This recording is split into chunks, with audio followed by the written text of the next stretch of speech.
Okay, is everybody ready to resume?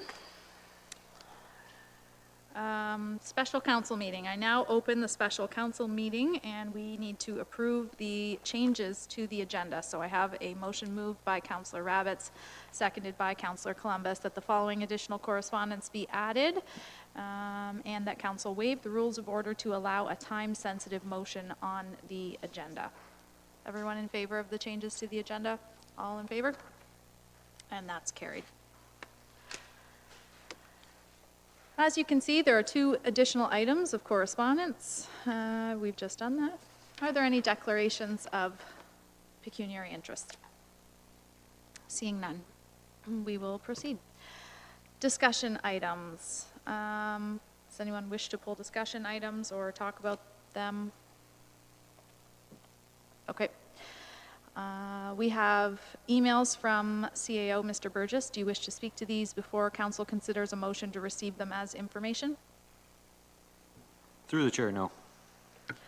So we have added item Gord Malo, Norfolk Minor Hockey Association, and added item Betty Cheney Arenas. We have the two letters now in your changes to the agenda package. Does anyone wish to speak to these before council considers a motion to receive them for information? I'm seeing nothing. Okay, it looks as though we have a motion from Councillor Huffman regarding the arena request for operators process. Councillor Huffman, we have, yes. Sorry, yes, okay. A motion to receive all 4 items, 2 emails from Mr. Burgess and the added items from Gord Malo and Betty Cheney as information. Moved by Councillor Huffman, seconded by Councillor Michelli. All in favor? And that's carried. Thanks. Okay, Councillor Huffman, we have a motion from you. Before we introduce it, we would need a seconder. Someone wish to second Councillor Huffman's motion?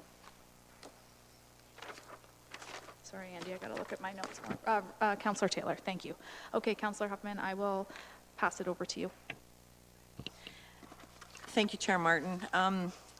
Through you to my colleagues. So essentially, what I want to address with this motion is making sure that we are fully kept in the loop. Everything is transparent. The public is kept in the loop in terms of if there are any other arenas that are identified for closure, that there call for submissions, that there is a possibility that we may not endorse any of the approved operators in terms of the call for submissions, and that council directs staff very clearly to develop the 2021 budget with various options for continued arena operation in consideration, that council may not endorse the results of the request for operators. I feel that we missed a piece here in terms of, and I do understand that COVID has played a part in that. We did have some public consultation. We were scheduled to have much more public consultation. And I just wanted to make sure that we keep that in mind. I'd also, I don't know if I can necessarily add to my motion, but anyhow, I would like to see a year moratorium on any closures of any other arenas. So anyways, open for discussion here. Any discussion? Councillor Columbus. A question for the clerk, I guess. We have been receiving many emails with respect to requests for a moratorium on closures, and that includes arenas and halls and probably everything else. It was a lot of activity today on that. Mr. Clerk, would we be able to have a moratorium on all closures? All proposed closures? Through you, Chair Martin, I think you're asking if procedurally that would require reconsideration. I think that's what you're asking.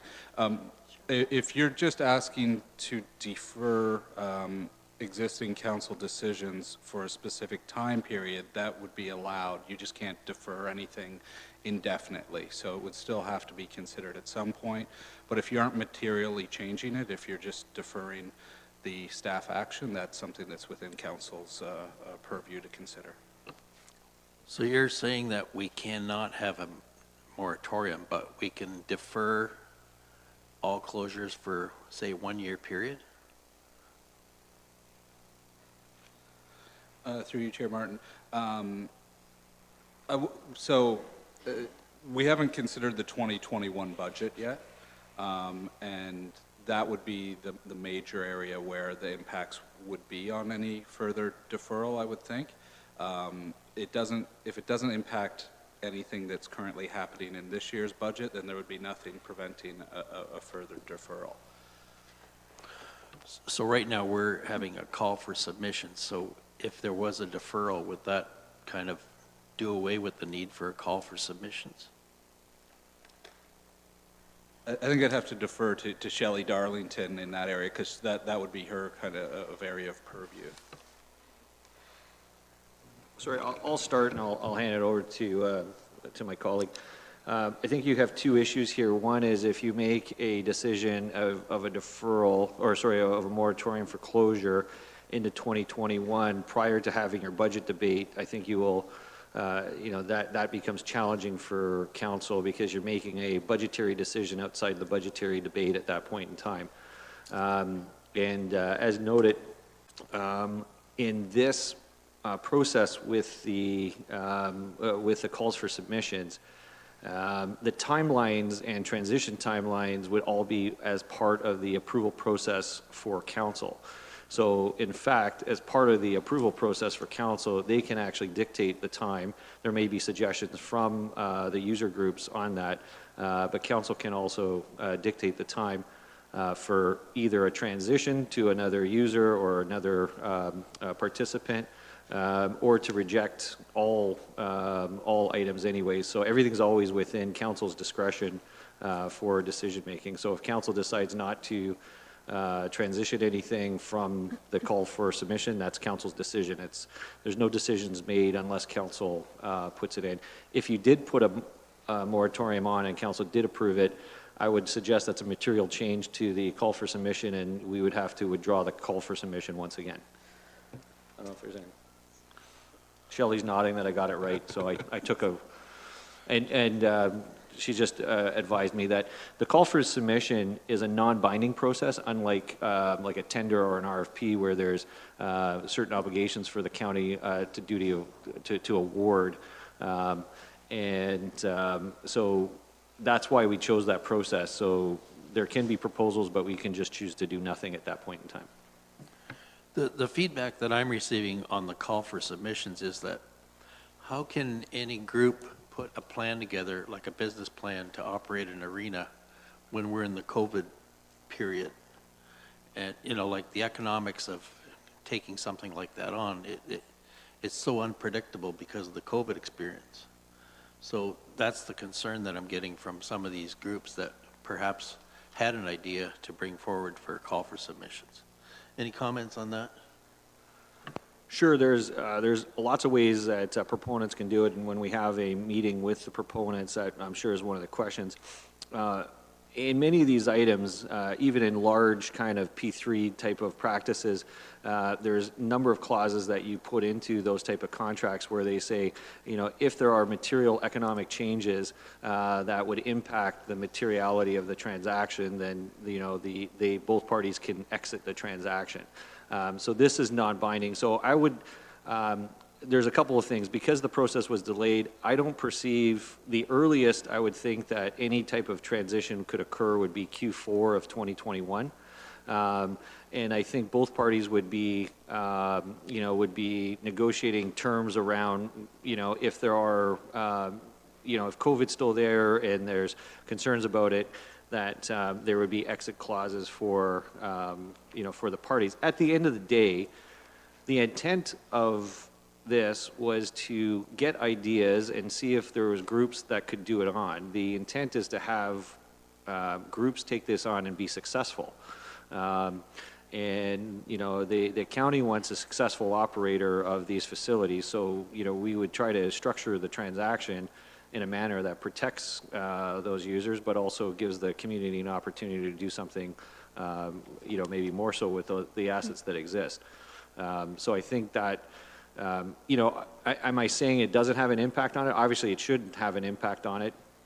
And, would there be less people coming forward? Probably. Council may decide to run this process, see what the results are, and may decide to run it again next year. There's no limit that this is just a one and done type of process.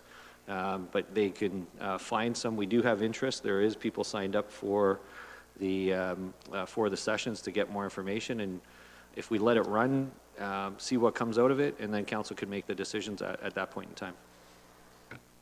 Thank you, Mr. Seho. I have Councillor Van Passen up to speak next, but if I can just interject for clarity purposes.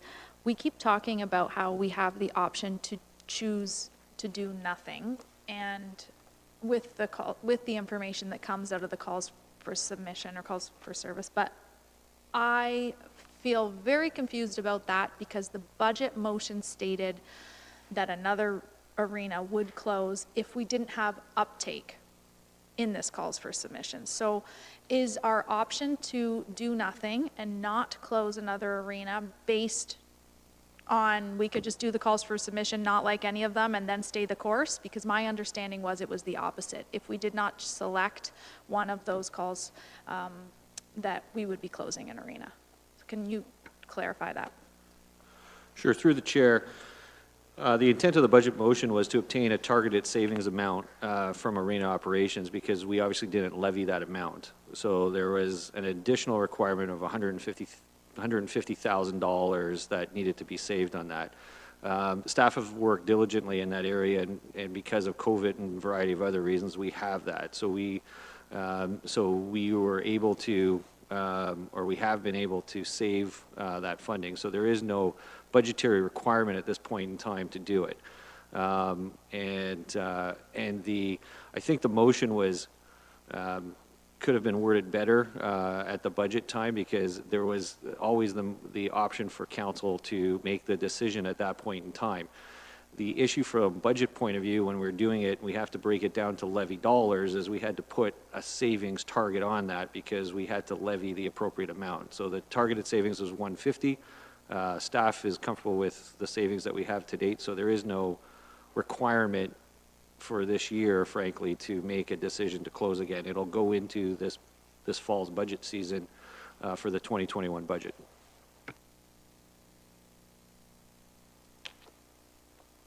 Councillor Van Passen, then Councillor Geisens in Columbus. Sorry, I was just going to, Shelley pointed out that the May report had a correction to it. Present all findings for further consideration and direction, so nothing's been determined. Yeah, so council corrected the motion from the original budget and saying that we had to present all findings, no determination would be made. So that was corrected in a subsequent council meeting. How do we correct a budget motion when the reconsideration of the budget was not successful, or the reconsideration was successful, but then the original motion stood? I think when council, and the clerk can correct me, when you did the reconsideration, it puts you back in time to the minute before the original motion was done. And then there was some complexities around the correcting motion at that point in time also. But at the end of the day, without getting into it, there is no requirement to do anything further for the 2020 year. And council's not bound by anything at this point in time.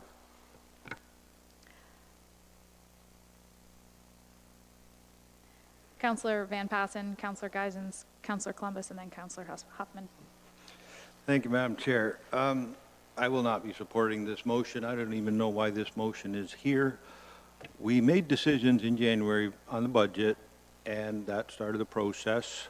Then along came COVID. Like, we had full intention of having community meetings, talking to the public, putting out the request for proposals, and that all changed. Then I believe it was in May, we amended the process to go for a call for submissions, and it was going to be under a different process, so that process started, and then that got delayed over a reconsideration of the original motion. So the report with the call for submissions is not due to come back to council till December the 8th. So 2020, in my mind, is more or less a moot point to talk about closing arenas and moratoriums when we're not going to get the information from the public process before the 8th of December. We've already put in place with our new chairman of the Budget Committee that we are going to be looking at public meetings and public input for the 2021 budget. So we will, try to follow up on those public meetings we intended, well, we did start in February. They're going to be now the budget meetings to set the budgets for 2021, which I think I just heard from our CAO would be the earliest that any changes to the arena situation would kick in. So I don't know why we're making a motion about what we're going to do with arenas in 2020 when we won't have anything to base the information on to make that decision before the end of December or middle of December anyway. And there is so much misinformation out there, and maybe I could pose this as a question to Mr. Cridland. Like, maybe I'm the one who's getting it wrong, that, we went through a process, we found a way to open Waterford Arena for summer ice so our kids could at least get on the ice. We have been working with the minor hockey groups and the figure skating groups since April, I understand, trying to find the proper process, legal, the protocols, all the things so that we can get the kids on the ice, and we're going to be opening up 3 arenas to get the kids on the ice. We're working with the adult hockey leagues, that generally didn't start until October anyway. And let's remember, we got to look at the big picture of the entire Norfolk County. We have staff from Parks and Rec Department that are busy right now. They're still mowing grass in the parks. They're still working on the ball diamonds. By October, that sort of gets done with. So we have a target to open the other 2 arenas in early October. I think Langton Minor Hockey is good with that they have no intention of starting their play before that time anyway. Generally, the adult leagues don't start before that time anyway. So, we don't need to go out and hire new staff to open an arena 2 weeks early and then fire them 2 weeks later when the summer jobs are done and we shift that staff like we've always done. So maybe I'm just not the one who's not getting it, but maybe if Mr. Cridland can explain to me what I'm missing on this, I'd be a lot more comfortable. And other than that, we just carry on with the plan. And so if Bill has any comments on that, please. Through the chair to county council. Councillor Van Passen, it is correct with my understanding. We have Waterford open, ice is in Dover, it is open, and Delhi is open. Langton is slated to open the first week of February. That's the present plan. There's no plans for Talbot Arena right now, and it's that could change tonight. A little later on, we deal with a motion with. Sorry, Bill, I got to stop you right there because Councillor Michelle's not doing well. Thank you, Madam mean- Chair, and I'm sorry, thank you. I don't want to step out of turn think it here. was a mistake. But Mr. Cridland, did you say Langton Arena was not going to open until February? Did you mean to say October? No, I'm sorry if I said that. It's October. Thank you. Yeah, sorry. Thank you. Sorry about I that, Councillor Ben. Yeah. Just had a little problem there. Thank you. Okay. Sorry, I was in my zone. I'll slow down here. Okay. New rumor on Facebook. Yeah. Thank you for catching that. Okay. Back to where I was, and I'll choose my words a little more carefully. Yes, obviously Waterford, Dover, and Delhi. I believe today is day 1 for minor sports to be in there. Langton, we're looking at opening the first week of October because that aligns nicely with the minor hockey associations out there starting in October. There's nothing presently planned at Talbot, and that's kind of for a lot of reasons. Is one, it's our toughest arena to have people in and out for COVID.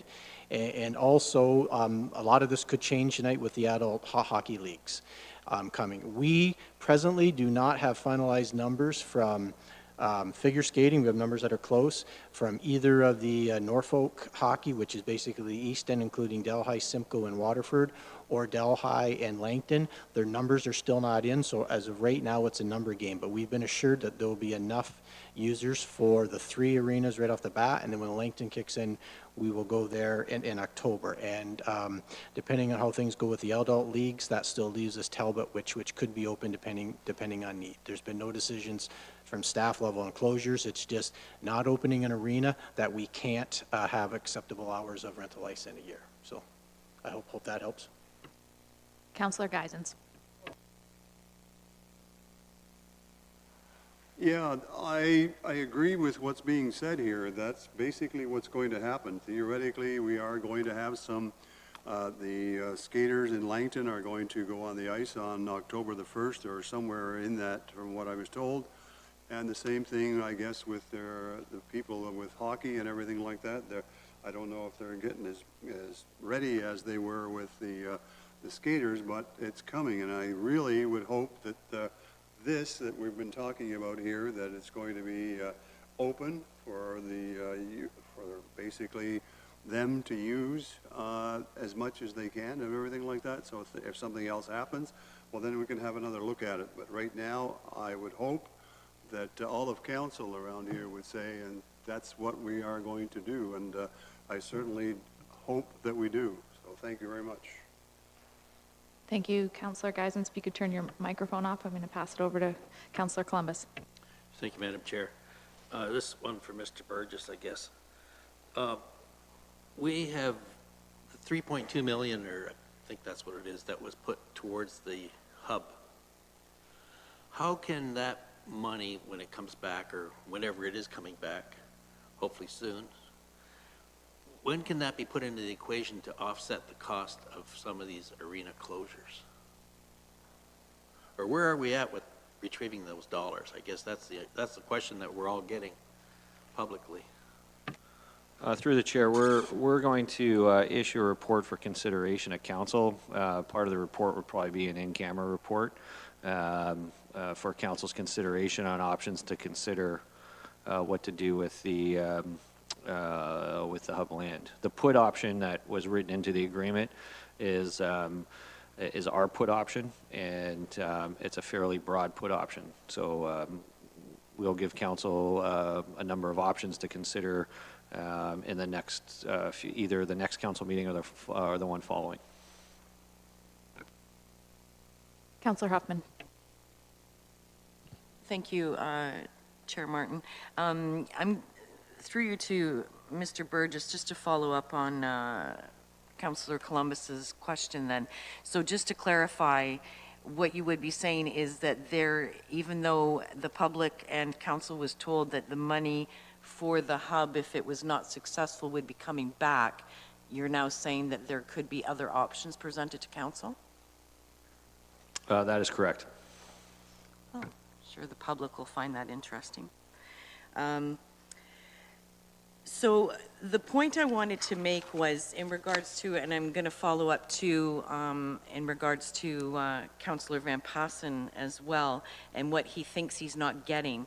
And I think what he's not getting is the sense of a distrust in the community as to what is happening here in Norfolk County when we're talking about arenas and arenas being closed, and consultation and transparency. So that may be an answer to your question. So I'm just trying to do my due diligence for the people who elected me and put me here and have been reaching out in all forms and matters in all age groups to make sure that things don't happen without consultation. Councillor Van Passen.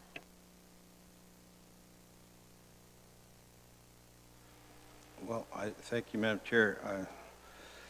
Maybe I just spend too much time at council meetings listening to what staff says and sometimes actually hear what they actually say. But I've got a lot of the emails as well about why can't we use the hub money when we get it back to fund it. But there is a difference between capital and the levy dollars we use for expenses. The money for the hub came out of a reserve account, use it for the hub, goes back to reserve. Any use of that money will take a budget amendment. You can't just take capital funds and all of a sudden apply them to ongoing expenses. And, council did direct this staff during the summer to keep an eye on the budget. We've got a $4.5 million hit from COVID. And again, maybe I grasp that concept because of my background, and maybe the farmers in this community will understand what I mean. When you have a disaster, if a hailstorm comes and wipes out my crops, I know that that's a double whammy, that you lose income and it costs you more at the same time. It's always a double whammy, and I'm sure Mike's experience with OMAFRA and Rogers with Agricor, they can sort of verify it. And that's a situation that Norfolk County, the corporation, is in right now, we're in the double whammy. We got extra expenses, and we also have a loss of income, and we directed staff to watch the nickels and dimes, and I thought they were doing a pretty good job of that. And okay, if that takes an adjustment of opening arena by a week or two to allow for the summer work to get done and shift it over, I think that's a fair trade-off in the bigger scheme of things. And, you know, maybe that is part of my problem too, that I don't distrust the information because I'm not hooked up on Facebook, so I don't know what the real information is. So thank you, Madam Chair. Councillor Huffman. Thank you for your comments, Councillor Van Pasten, and again, you proved to be just as respectful as always. I think Councillor Rabbits, go ahead. Good segue for Councillor Rabbits. So I guess my questions here are, relating to, the intent of the motion. And what I'm hearing from staff is a lot of these things are happening anyway, but due to timing, it's going to blow past our capital budget. We're going to be into December, and then we're going to be focusing on operations, and we're still going to be discussing what is essentially something that should be discussed during a capital budget committee. And so many of these gears are turning anyway. We're going to be having this information come before us. Council's hands aren't tied to a decision that our staff have said over and over again to us. I've been listening. I've been hearing that. I think the problem is that we do have a lot of miscommunication in the public realm. And so when councillors are getting feedback that you've put our arenas into a position of Russian roulette, and we don't know which one is coming under fire next, we have to react to that as community leaders. And when I'm referencing past council meetings, I'm trying to evade those concerned users and members of the public that, no, we do have a plan. We may not have articulated it as well as we could have. And the motion that you're referencing is actually a moot one, or it's changed. Now we've gone from RFP to call for submission. No further closures are going to be taking place until it comes back before council. But when I'm looking at Councillor Huffman's motion, and I do believe it was made with good intention, it's trying to facilitate more discussion, more consultation, and allowing that public feedback that we're getting in our inboxes. How about we get it on the agenda and at the council table? So, I'm trying to find some good in this motion, if it could either be amended or if it could be somehow changed to allow for that consultation to take place. In the back of my mind, I'm thinking, there is good in here. Sorry if I've misspoken or placed my words incorrectly. There's good in here that I don't want to lose sight on, and it's that public consultation piece. How could we have the call for submission perhaps come back to a public hearing committee, which would allow for deputations, which would allow for user groups and individuals, because believe me, when we're getting those emails about an 8.4% tax increase, there's many individuals in our community that do not feel the same way about arena closures. And they haven't had an opportunity to speak to that matter either, have they? They could take a survey, they could send us a letter, but they haven't had a public meeting, they haven't had that opportunity. Many of them are referencing decisions made in January of last year. It's really tough to jump in a time machine and go back to then, now. If I could, I don't know if I'd believe myself, a global pandemic. We're in a dire financial situation. How could things possibly get worse? They can always get worse. You need to plan for those bad days and hope for better. But it's going to take a community to come together. I think we've all gone through a lot of hurt, whether it's loss of business due to COVID-19. People have lost family members. Individuals in our community have died. So we need to put it all into context where, how can we come together as a community and heal, but just discuss these, these hot button issues without getting offended. Without calling each other liars or disparaging each other. And I've seen some of those comments come back and forth between staff and different user groups, different individuals. I think everyone's very passionate about this issue, and I think we do need to take a step back as a community and have a logical conversation. Having a motion passed today, effectively doing some things that we're already doing and asking for information to come back before the due date, I don't think is in the best interests of our budgetary process or in the best interest of our arena users. I would prefer to see a public meeting later in December or into the new year when we do have all the call for submissions back and we have this meeting. And it's not something that is happening impromptu. It's something we're planning for and we can schedule for that. Those are my thoughts. Could I just interject here specifically to you, Councillor Rabbits? I'm confused about what part you don't like. The beginning of your speech was epic, and I couldn't agree more. But then you lost me when you said that there are parts of it that you're not on board with.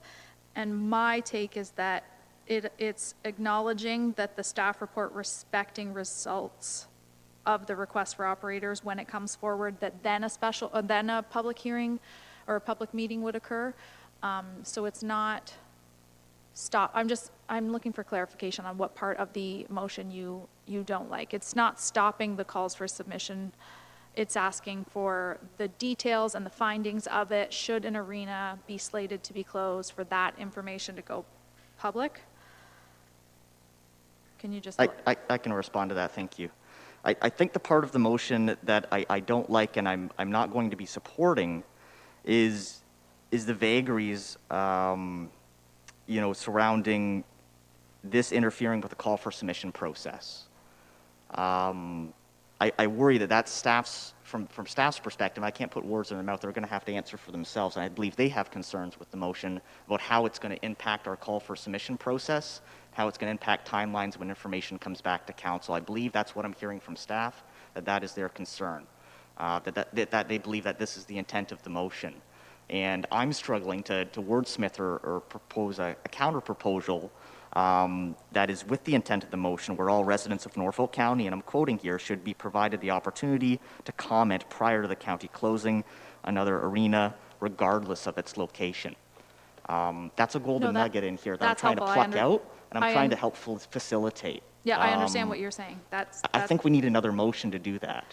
That's helpful. I took staff's comments initially about it altering the calls for submission as a response to the one-year moratorium, but I'll let staff answer. I think we're mixing the two up.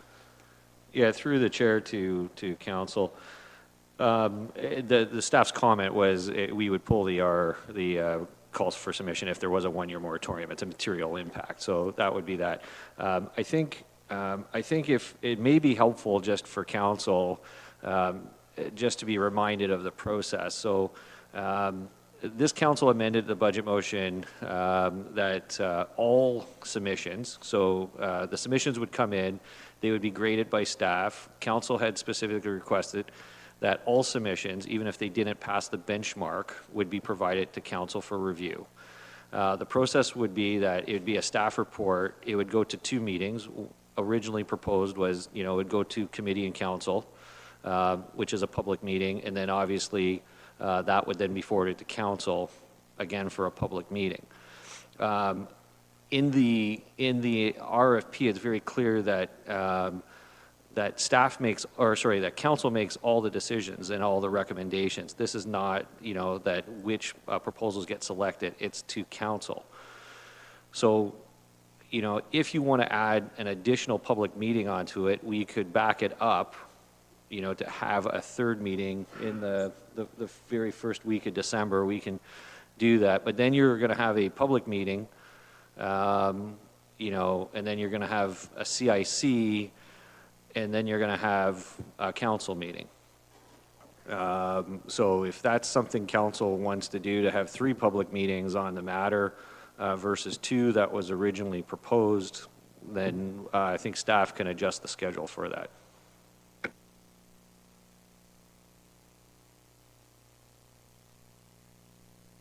Okay, so to clarify, the part of the motion, Councillor Rabbits, that was concerning to you was actually in response to the moratorium, not to this particular motion. And I look to you, Councillor Huffman, if the motion, the way it's worded is still your preferred route, or if you, Mr. Burgess is saying there's going to be 2 public meetings regardless of this motion.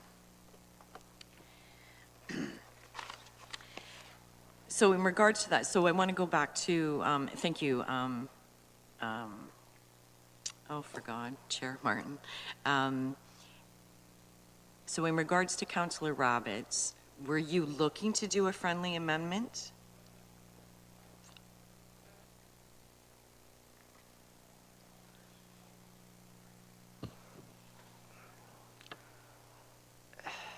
I don't believe so. I'm trying to think through it. We've just heard from staff that we'll have 2 meetings. I don't see the point in having a third.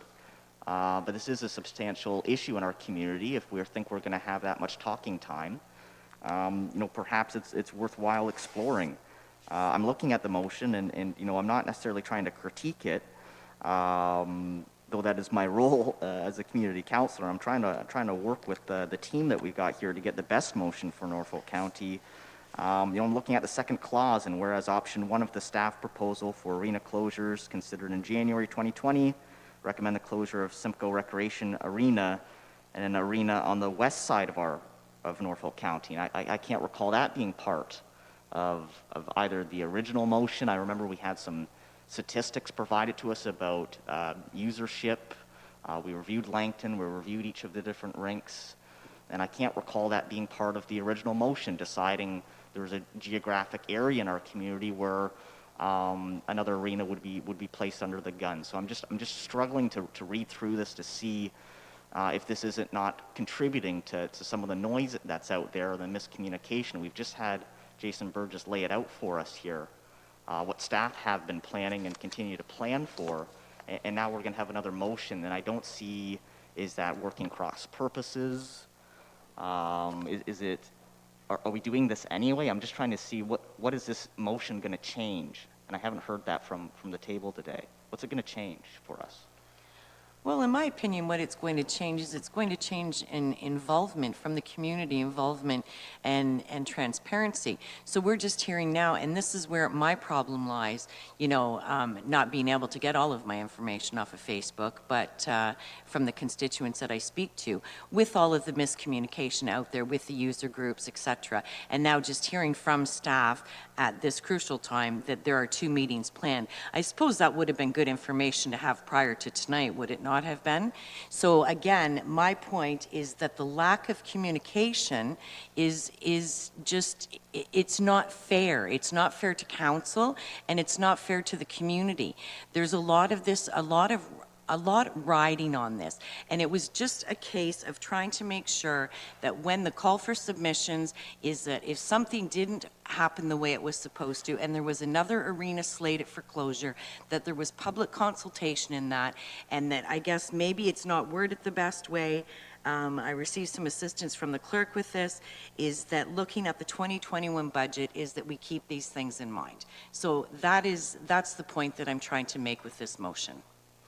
I think if the motion's directing staff to do something they were already going to do, then we've solidified it. We've had the discussion around the table. The public's going to be aware of the community consultation. We've also cleared up with the fact that with staff that we would like for, the financial options to be ready when the budget's coming, whether they were prepared to do that for us or not. We've solidified it.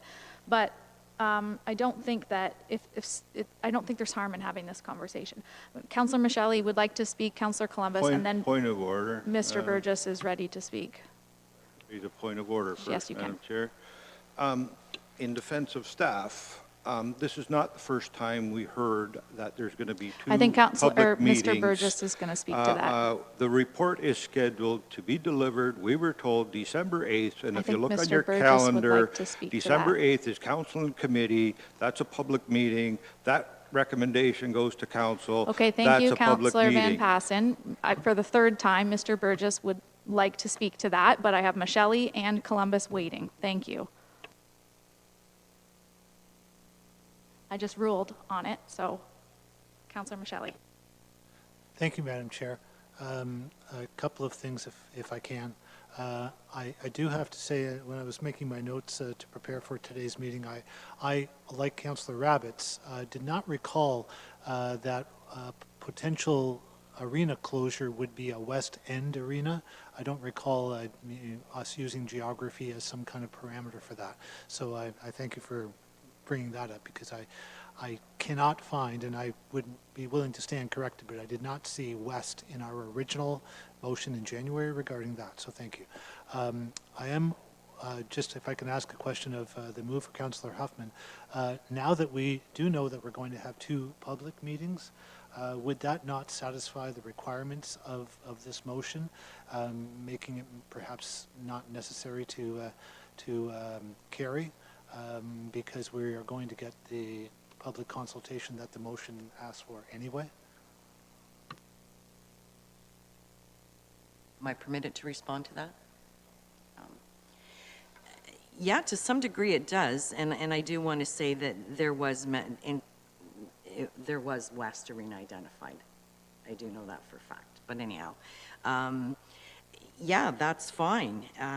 If we want to make sure that this motion doesn't pass and we go with the information that there's 2 public meetings, then so be it. Okay, Councillor Columbus, I'm going to skip you for a quick moment and let Mr. Burgess speak. He's got something to say. With all due respect to council, I just want to be very clear here. Council has an obligation, I believe, to ensure that the appropriate information is out in the public, and if there is misunderstanding of that public information, there should be a request to clarify it. The issue of it being new news, that a staff report would have to have 2 public meetings before approval by council, should not be new news to this council. Reports go through a committee, a committee meeting, and then goes to a council meeting. So this continual spin of staff is not being transparent, is not running through the processes, I take offense to be quite frank, and I want to put that on the line and be very clear about that. You know, the comment about a West End arena, I wrote the motion, I was part of the deliberations, that was not ever contemplated, was not ever considered. So, you know, I think if we want to move forward on these issues, there needs to be some intellectual honesty in the debates. And I don't mind being criticized, and I don't mind if people disagree with recommendations we put up and we debate on the facts. But once you start changing the facts, then that's where it de-evolves. So I take it as a point of personal privilege, because to say that we weren't going to consult, to say that we were trying to do this backhanded, and all the other stuff that's out there, I take offense to it. My staff work really hard. They work on these processes so that there is no, it is transparent. People have the ability to have input. In this case, council has all the ability, frankly, to make the decisions on this issue. If council wants to change it, wants to add another public meeting, staff will do that. But to make any type of suggestion that we weren't, we weren't consulting with the public, to say that we were trying to run something through in an inappropriate fashion, I take offense to it. I don't want to be on the record because I want to defend my staff. Thank you very much. There's a lot going on here, but the communication needs to be cleared up. We're all in agreement on that, and that is a 2-way street. That has to happen through council, that has to happen, that's a 3-way street actually. That has to happen through council, it has to happen through staff, and it has to happen through the media. And there's no harm or fault in having this discussion here.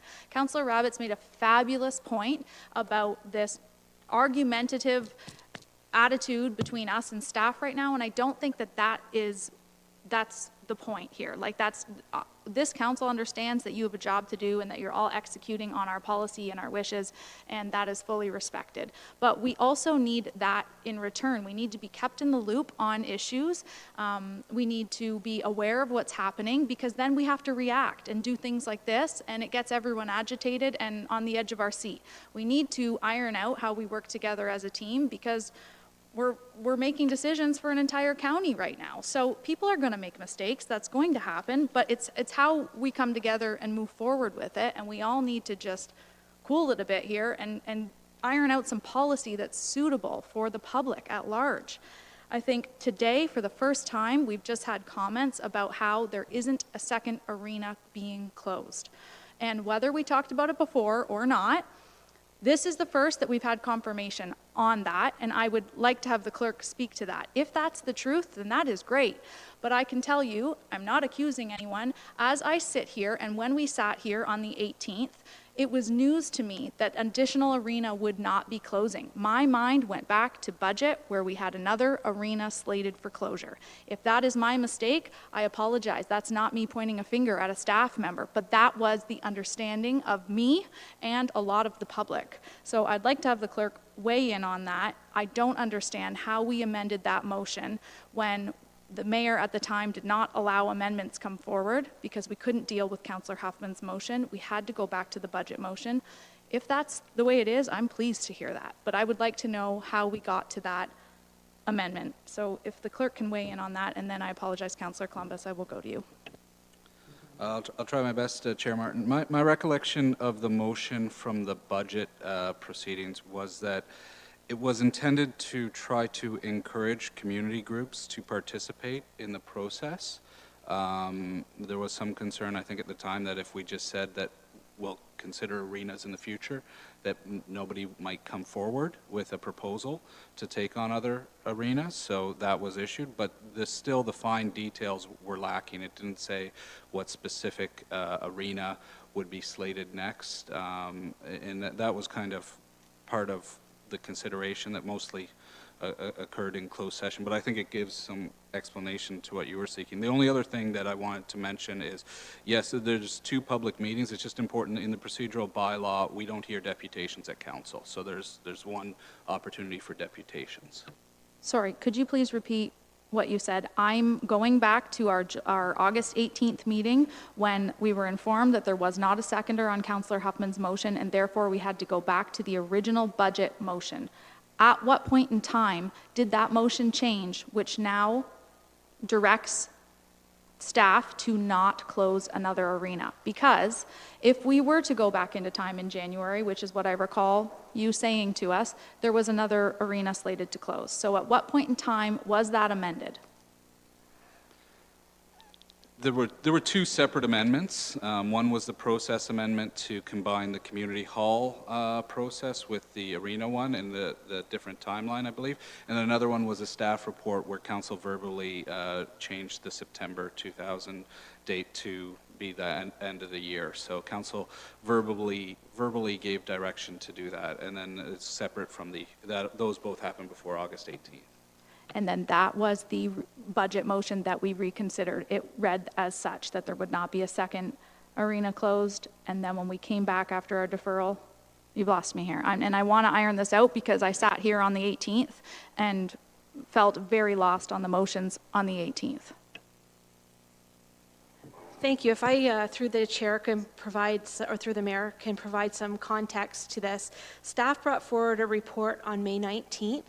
And I'm going to read the recommendation that was approved. So it exempted staff from the Norfolk County purchasing policy to permit a modified call for submission process. The second resolution was, and further, that council direct staff to present the findings of all submissions, regardless of meeting the minimum scoring requirements for council to review, further consideration, and direction. So from my perspective, I interpret that recommendation that on December 8th at the council and committee meeting, staff will bring forward everything that has been received from the call for submission proposal, and we will indicate that the report be received as information and that council provide further direction. So there will be no direction provided from staff because council in the call for submission process, it clearly indicates that council will now consider the next step in the process. And that's how the call for submission is wrote and issued to the public. However, as Mr. Burgess said, if council wishes to have the report not presented on December 8th and presented on December 1st at the public hearing committee, provided the clerk gives his okay, we'll adjust our timelines for reviewing the submissions and kind of squash our report writing a little bit and provide that to council on December 1st, if that's what you direct here tonight, we can handle that. Thank you, Shelley. I'm trying to pull up the motion from the 18th because I don't want to beat a dead horse here, but I left that meeting feeling very uncertain procedurally what had happened, and that was not my understanding, and I'm hearing from other council members that it was not their understanding as well, and I didn't hear at any point in time it say no, no further closure would happen, or that it removed the closure of the other arena. And for the sake of being transparent and having a conversation without going into details, there was a geographical location on an additional arena. There absolutely was, because I was the mover of the motion in closed session, and I moved the motion because I made an amendment to the motion. So that was very clearly identified at the time.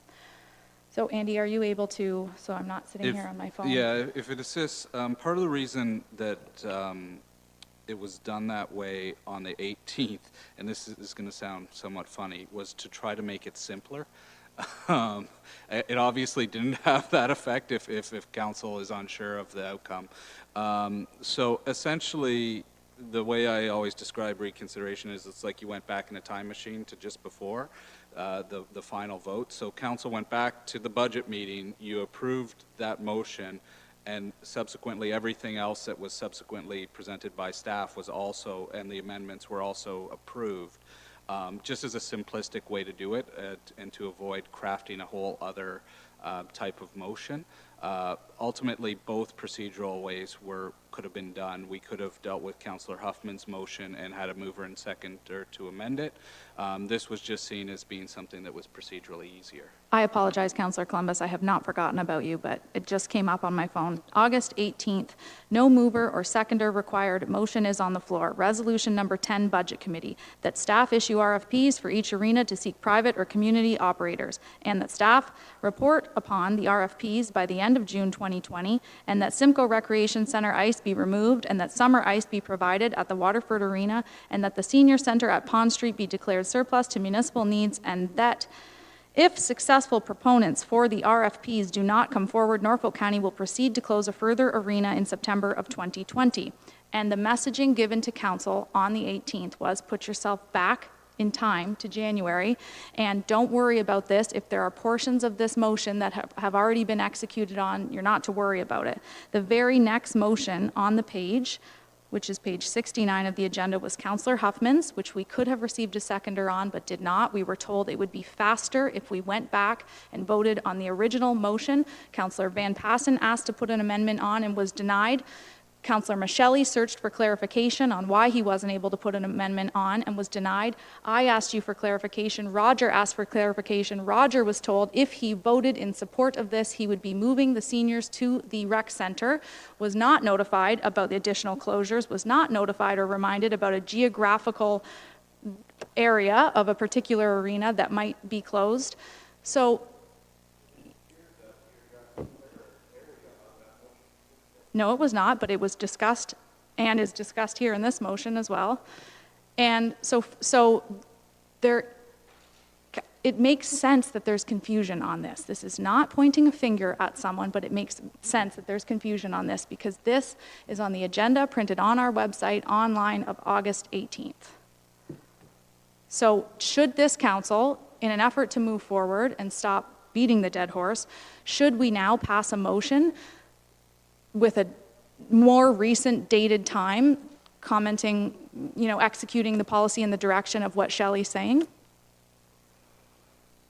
If the last time she has it is May 19th, and then we have August 18th stating that another arena will be closed, does it not make sense for, what's the date today? Tuesday, September 8th, to pass a motion as Councillor Huffman's that provides us with options?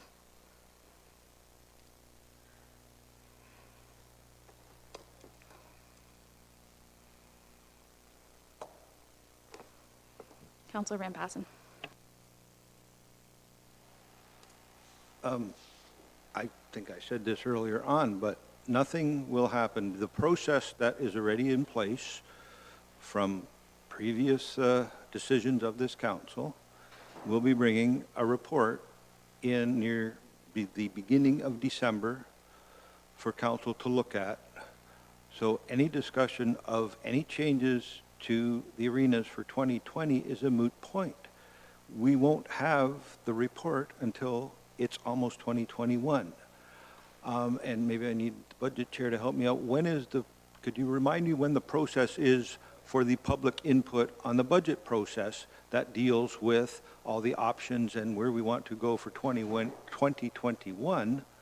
The public input plus, comments like that would be part of the public input on the budget process can be comments on our community centers, our arenas, and how we operate them as well. And that process will be starting in the fall of 2020 for the 2021 budget that is scheduled, I think, in early January to be dealt with. So again, I don't know how much more clear we need to be, but as a side point, I had that discussion with the clerk back in May when we were dealing with that, and I specifically asked whether there was a need to bring forth the original motion as a reconsideration to delete that last line, because that whole process that we were looking at in May was going to put it past that deadline we put in January. And I'm not going to put words in the clerk's mouth, but he basically said it, because you've already passed this, that sort of, you're going a different direction and you can't be held responsible for not meeting a target, right? But, and maybe if he recalls those discussions, he could sort of clarify, and I think he already did, that since we made those other motions down the road, that shifted the timeline, that automatically puts September 1st out of reach, so we didn't meet that deadline. That, again, it's just lost, disappears, because we've already changed our mind twice, so. It's messy, and I prefer clarity. But before you speak, Mr. Griselle, I have skipped Councillor Columbus about 6 times now, so I apologize. Please go ahead. Well, thank you, Madam Deputy Mayor. And I was very, very confused about this whole process, I have to admit. In all my years of service, I've never dealt with anything like that. Anyway, I did have a question about 26 minutes ago. And I think the CAO answered my question without me posing the question. So I thank him for that. But I do recall, and the clerk had alluded to it, that you remember the first meeting we had? We had a 2.5, 3-hour discussion in camera about all kinds of business, like important stuff. And that's where this arena stuff was discussed. And I think that's where the one arena that's kind of been highlighted, I think that's where the discussion took place, and we didn't talk about it publicly that much after, except the public did pick up on stuff like that. So that was a 2 or 3 hour session, and I think that's where this kind of West End thing got born. Okay, just wanted to clarify that. Thank you.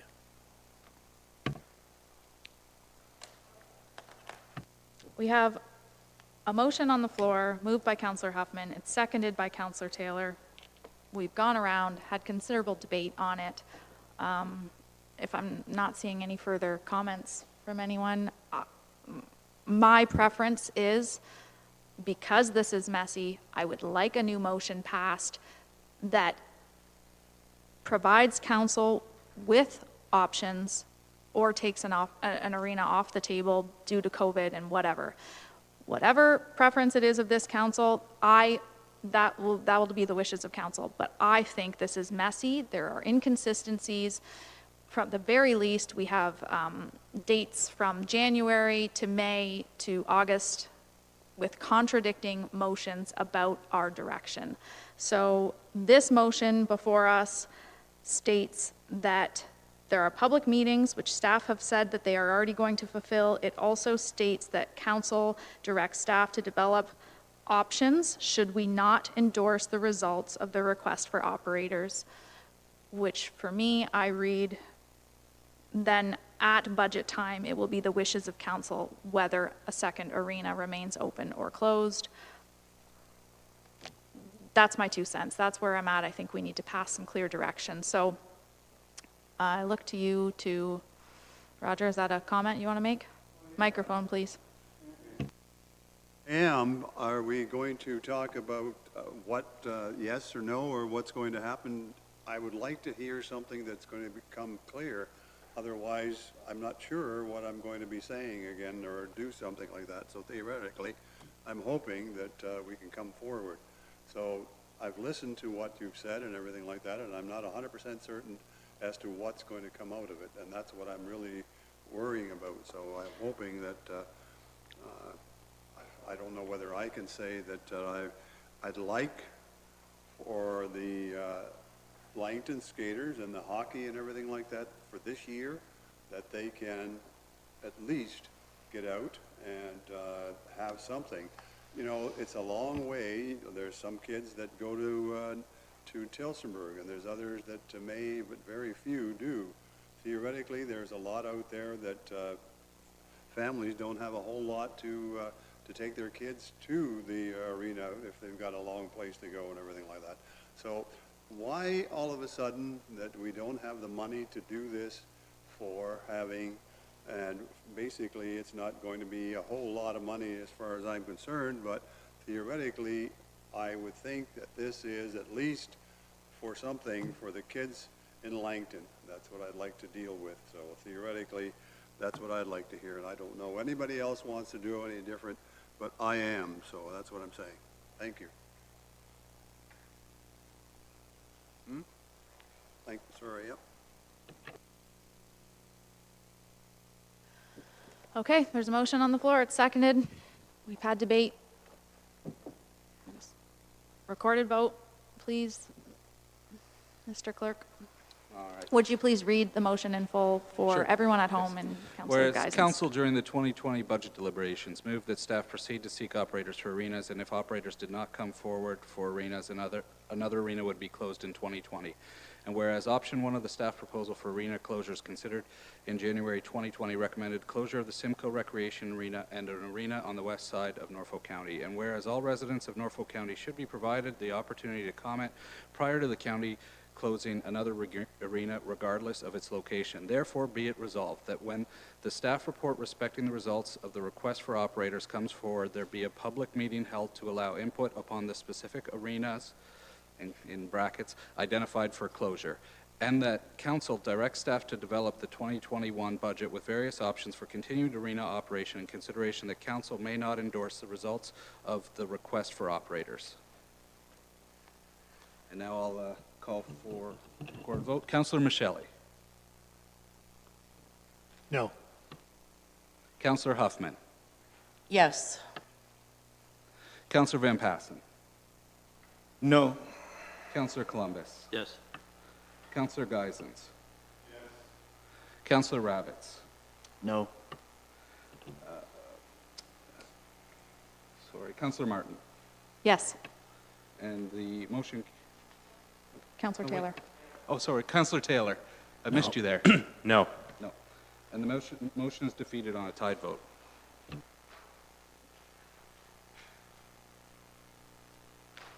So I guess as a point of clarity, calls for submission continue. There will be 2 public meetings, being one is council and committee, the second is council, only providing one option at the council and committee meeting for the public to bring forward information, and based on the conversation and the clarity or lack thereof provided by where we're at, staff were at the understanding that an additional arena is not going to be closed. Through the Deputy Mayor, if I may, my understanding is we're proceeding as the recommendation on May 19th, all information forwarded to this council for further direction once that submission process is closed. Okay, thank you. Let me find my notes here. Okay, I believe I'm going to, pass the chair over.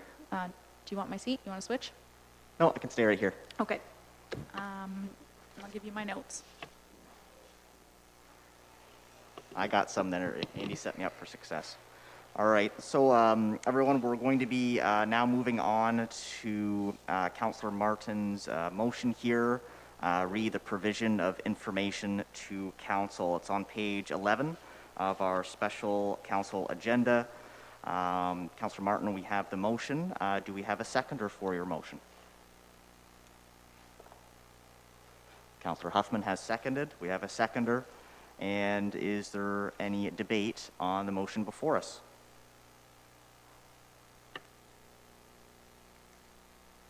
Councillor Martin. Thank you, Chair Rabbits. I would like to just provide an explanation and some content behind this. I'm sorry, let me find my proper page. If I was organized. I have notes.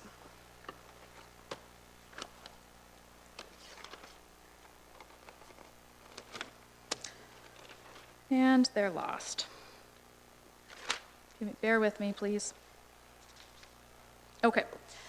So this came about based on the presentation we received from staff on August the 18th, and I received communication from the public thereafter, and I want to address it because one of our favorite buzzwords from this council is transparency.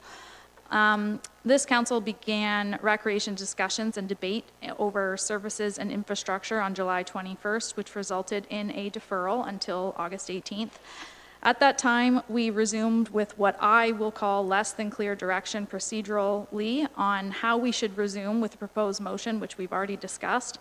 On the 21st, this council waived the procedural rules of order to hear a motion, notice a motion as a motion due to a communication error, followed by a 2/3 majority vote to reconsider a budget motion, which also passed. At that point, Councillor Huffman tabled a motion that was not only debated for an hour, it was amended and deferred until August 18th. When we resumed on the 18th of August, we came back around the table to be told we would not be getting a seconder on the motion from Councillor Huffman, instead re-voting on the budget motion that was on the floor, and amendments would not be permitted despite Councillor Van Passen and Michele weighing in on seeking clarification and attempts to make amendments. I question where in the procedural bylaw it states that amendments are not permitted. When I questioned this, the clerk told us it would be quicker to vote on the original budget motion instead of receiving a seconder for the motion that had, again, previously been debated, amended, and deferred. All of this to say, I did a disservice to the community because I should have challenged the chair on this. Then comes the report, which leads me to my motion. Our agenda had a report discussing the hockey debate and rec center. The opening paragraph read a presentation would be given by Mr. Burgess. I requested for this to come to council in advance of our meeting, but it did not. After Mayor Chop pushed back on our deputation's request to speak for an additional 5 minutes, totaling 10 minutes altogether, she turned the floor over to our CAO, who spoke for 63 minutes consecutively, 1 hour and 3 minutes. Further to that, the presentation was not a part of the public agenda. It did not allow council to digest the information. It did not allow the public to respond, and it has since not been added to our minutes.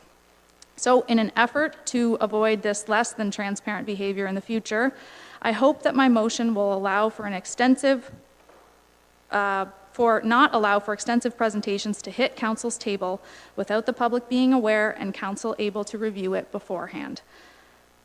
Once seconded, I can comment, or sorry, it is seconded, I can comment further on some of Mr. Burgess's questions and concerns that he's emailed to us, but I am of the belief that although that information may have been helpful for council to make a decision, the process by which we went about it was not, it wasn't equal or fair to our community, and we receive our agendas on Friday before a council meeting to read them, digest them, and sleep on them for a reason. So thank you for indulging me on that explanation.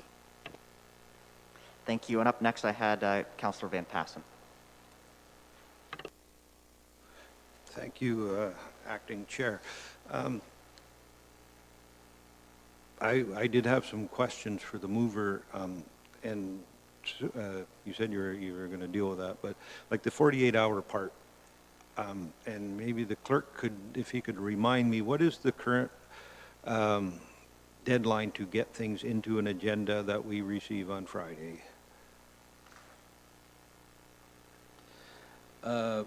Through you, Chair Rabbits, the deadline currently, for most people, Thursday at noon. I think it's slightly earlier for staff, but yeah, Thursday at noon. Okay, because like every once in a while I do feel sorry for staff, and the 48 hours before the meeting, I don't expect them to work on weekends to get those reports, so I'm wondering if the mover considered like setting a time such as like noon Monday or something that they could be circulated electronically and posted on the website rather than like 48 hours before the meeting normally puts it in Sunday afternoon. Will you look at something like that to try to adjust a little bit for? Thanks for the Where's that? question. For the record, I don't want to do this. I want to be flexible. I do. But I also want the information to come forward, and if it's good, if Thursday at noon is good enough for the public, it should be good enough for staff. And additionally, if it made it into a report to say presentation to follow, then I would hope for a bit more time management for it to come forward in advance. If there's something that staff needs to bring forward very last minute, it happens all the time. Thank you for that information. Thank you for giving us the info we need. But I have to be able to read it and digest it, and it needs to allow for the public to weigh in on it. And you know, that's an error again, and I'll own that. It should have been received as information and added into the minutes, and it was not. That's something I could have done. But you know, I'm learning. So I want it to be flexible. I don't want a hard and fast rule, but we can't do what we did. So that question I'll throw around to the rest of my colleagues, and if they like that suggestion, then sure, let's go with it. I do want to be flexible, and I appreciate the additional information from staff, but it has to be equitable with the public, it has to be accessible to the public, and it has to be able to be digested by council same day if we're expected to use it. Thank you, Councillor Martin. Councillor Van Passen, did you have more questions or more comments? I'm seeing Councillor Michelli. Thank you, Chair Rabbits. I certainly appreciate what Councillor Martin is saying. I do think, though, that with regard to the chronology of the events of the August 18th meeting, and I personally, even though it would have been helpful to have some advance notice of our CAO's presentation on recreational facilities and assets in Norfolk County, I personally found it to be a very informative presentation. It really did help me with regard to communications after that. I certainly take, I think, Councillor Martin's suggestion that it followed deputations, which meant that, of course, the deputies did not get an opportunity to respond to the presentation, which, and I do think that the order in which we maybe do things in that regard could be adjusted. But I also, I think that, it is my belief that staff does their very best to get everything in on time. I don't think there's ever any intent to spring something on council, to present it at some kind of last minute, hoping that people will be unprepared. I just don't believe that happens. And occasionally things can happen, and I think we all know what that can be like. We don't get it done on time, or someone suggests that maybe this would be a good idea to present at a council meeting, and it's put together at some late hour, and then it's presented. But I do agree that I think council would concur that there have been occasions when all of us have been a bit taken back by finding out information about various topics that come to us by surprise. We sometimes feel like we're the last to know about it. But honestly, on balance, those occasions have been relatively rare. And I do know that staff is working hard all the time to try to correct that circumstance.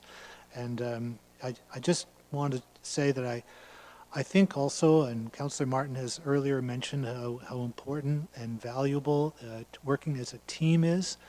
All of us, councillors, staff, we are the team that works for all of the people in Norfolk County.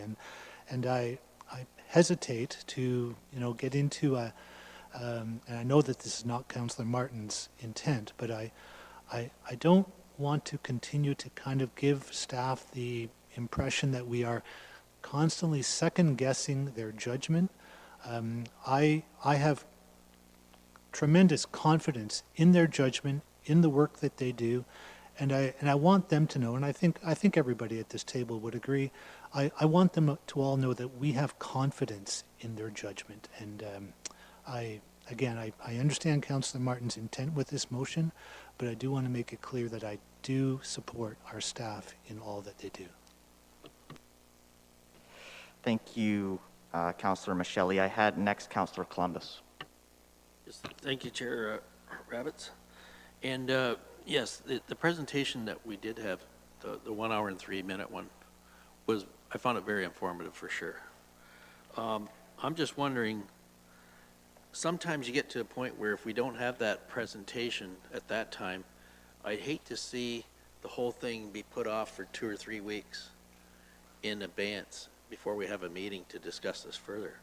So I'm just wondering, this 48 hours, I just wonder if Ms. Martin, Councilor Martin, would go for, say, a 24-hour in advance rather than a 48. I'm thinking that's more doable, and like Councilor Van Passen raised, there's the weekends, and they're already providing us with a lot of information on their free time during weekends and evenings. Thank you. Thank you, Councillor Columbus. To you, Councillor Martin, that was a proposed amendment. Yeah, I would be open to that. I guess that's also why, the motion suggests that a 2/3 majority of council can allow for information to come forward, and we let the council decide if we're comfortable with significant information coming forward that's not on the agenda. That's still an option. I don't want to handcuff it and say that we can't, but the comments from, if I could, Councillor Michele, with the intent to spring it on us, and we did not receive advance notice. We did. It was in the agenda, and I asked for the report. I asked for it to come to council, and it never materialized. So that's why this is happening right now, because if it's available, it should come forward. The information needs to be made public. A lot of that information was public information, but put together like that, the public couldn't respond to it.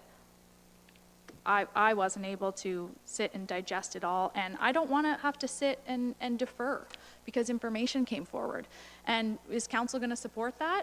That's, I don't know, but should information like that come forward and I move for a deferral, I'd like to set up a special council meeting in 48 hours so that the public can read it, review it, and respond to it. But we can't. That's a poor use of our resources. The information should come to us. We should read it in the agenda. It should be able, the public should be able to comment on it. So long story short, yes, 24 hours is fine. And is that all right with a seconder? And I had you speaking next as well, Councillor Huffman. Thank you, Chair Rabbits. I just want to add as well that we've had several council members talk about how informative that report was. And it was very informative, and it was extremely detailed. So that would have been all the more reason that we should have received it prior to the meeting, to have a chance to go through it. And again, it should have been in the agenda so that the public could respond to it as well. And I do understand completely that staff give a lot of their time and do things on the weekend and at nights and things like that, which I strongly discourage them from doing, actually. There needs to be a really good work-life balance. But anyhow, I just want to make sure that I think the 24-hour is a good rule of thumb, and that we shouldn't be receiving something of that substantial of information on the fly. Thank you. And next speaker, I had Councillor Taylor. Thank you, Chair Rabbits. Through you, I think we've hired great staff to do great work, and if fulfilling that work means giving us a presentation day of, I'm okay with it. I think we shouldn't be handcuffing staff. If there's information we need, and that's their call, that we need this information, I think we should be getting it. I don't think we should be putting a time limit on it. I don't think we should have anyone be rushing something that they could otherwise take that extra 24 hours to do. So I won't be supporting the motion as it reads now. Thank you, Councillor Taylor. Next speaker, I had Councillor Van Passen. Thank you, Acting Chair. I'd still like the mover and seconder to consider a little bit more about, rather than 48 hours, a hard and fast deadline like noon, or 24, sorry, like noon the day before the meeting, because like if you're going to start saying, well, some of the meetings start at 9 o'clock, if they're special, some are 2 o'clock, some are at 3 o'clock, you know, can't we just sort of pick the time? And one other clarification I did make note of, it says in the motion that that staff are directed to present all staff reports, memos, staff consultant presentations to council members a minimum 48 hours. We have our normal agendas with the regular things. Are you looking, like, is it sort of for supplementary reports, like extra above and beyond something that, or is it all like, you know, I hate this, you know, they could just present the whole agenda on Monday at noon, right? Because that's a staff report. But it's when we are looking, and we keep bringing up that meeting of the 18th as the example, that was sort of a supplementary report requested from the CAO. Would have been nice to get that ahead of time, all those things.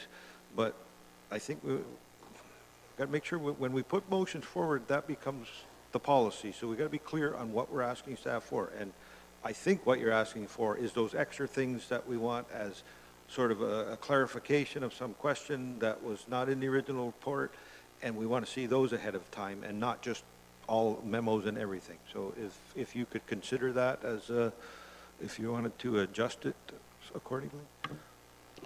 Thank you, Councillor Van Passen. Councillor Martin, did you wish to respond? Thank you, Chair Rabbits. Yep, that is suitable. The noon deadline is suitable. Day before, that's fine. The point is, again, to just get it forward and share it with the public. Additionally, yes, it's supplementary information. And again, I want to be flexible. If there is something that can fit on one page and you can articulate it to council and the public in the same amount of time that the public gets for a deputation, bring it forward. If you're going to spend an hour on a presentation that was ready beforehand, to Councillor Taylor's point, I feel as though you're missing that. The report was ready to go and was not circulated, and that's the frustrating part. And further, it's not in the minutes. It's not on the public record. So we've given the public, besides going back and watching the video, they don't have that information and they can't comment on it because it happened after a deputation. So those are my two frustrating points. So yes, I'm okay with it coming the day prior by noon, and supplementary information can be amended in there. Thank you, Councillor Van Passen. Thank you. Councillor Martin has accepted the amendment. Councillor Huffman, are you also in agreement? Up next, I had Councillor Columbus speaking. Okay, and Councillor Michelli. Thank you, Chair Rabbits.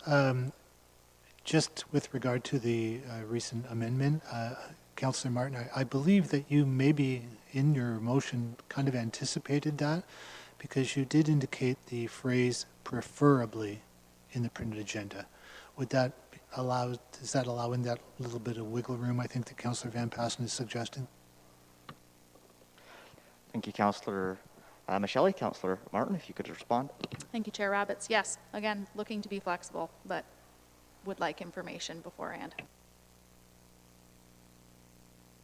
Okay, then we've gone around the table. We've offered opportunities for multiple speakers. Is there anyone else that wish to ask any questions or make any further comments? I'm seeing Councillor Van Passen would like to speak again. Well, I'd better say a few things before I get in trouble again. I'm not going to be supporting this motion, and I've done this in the past, and this is what I get in trouble for. If there is a motion on the floor, I still want it to be the best possible motion that can be presented. So I offered some comments, some suggestions on how we can make it better. But, you know, I think that is part of my job, to present the best thing that is possible. Now, whether I'm going to agree with the whole thing or not, I'm not going to support the motion, even though, you know, it might have looked that way, but that's part of the job as being a councillor for all of Norfolk, that the best possible motions are put on the floor, and, you know, craft them the best you can, and then ultimately decide on them. So and for the movement or second, I want to make sure that, that it doesn't look like I'm playing both sides of the fence. It's more that there were a couple little tweaks there that made it, I thought, hopefully a little bit better and better to clarify. But overall, big picture, you can't base everything on one incident that some people were unhappy with. It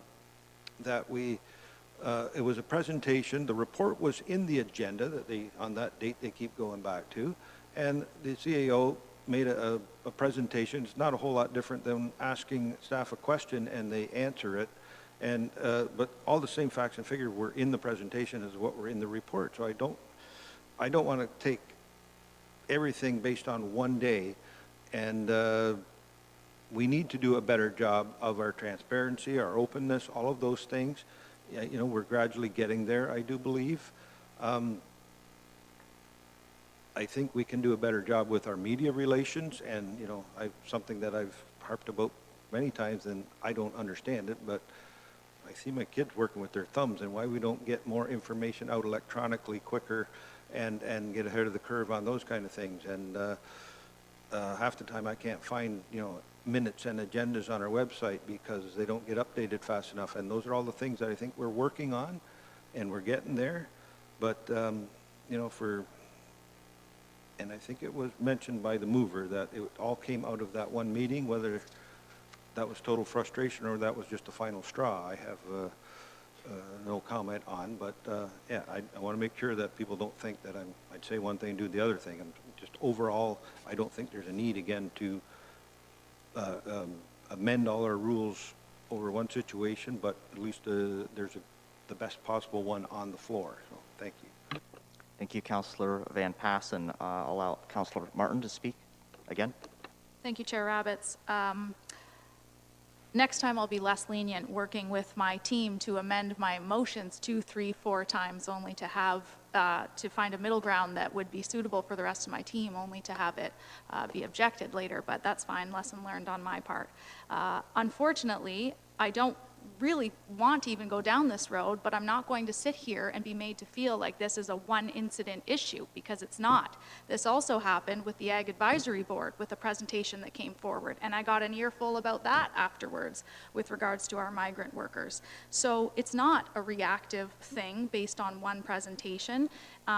This isn't fun for me. This isn't comfortable. I want to work well with our staff and our team, but we're elected and we keep throwing around this word of transparency, and we're not being transparent. We're not sharing information. We're not using the public agenda as it's intended to do. We're not accepting it on the minutes. And when I ask for it and it's not closed session information, it should be sent out to all of council. So with all due respect, it's not a one-off issue. I just didn't bring it up publicly the first time. Thank you, Councillor Martin. Councillor Michelli. Thank you, Chair Rabbits. This question is to Councillor Martin, the mover. A couple of things. First of all, thank you for that explanation. I thought that was helpful. I wasn't quite clear if you were going to address that, so I'm glad that you did. Secondly, just for my own clarity, the 24-hour period you accepted the amendment for, it applies to both clauses?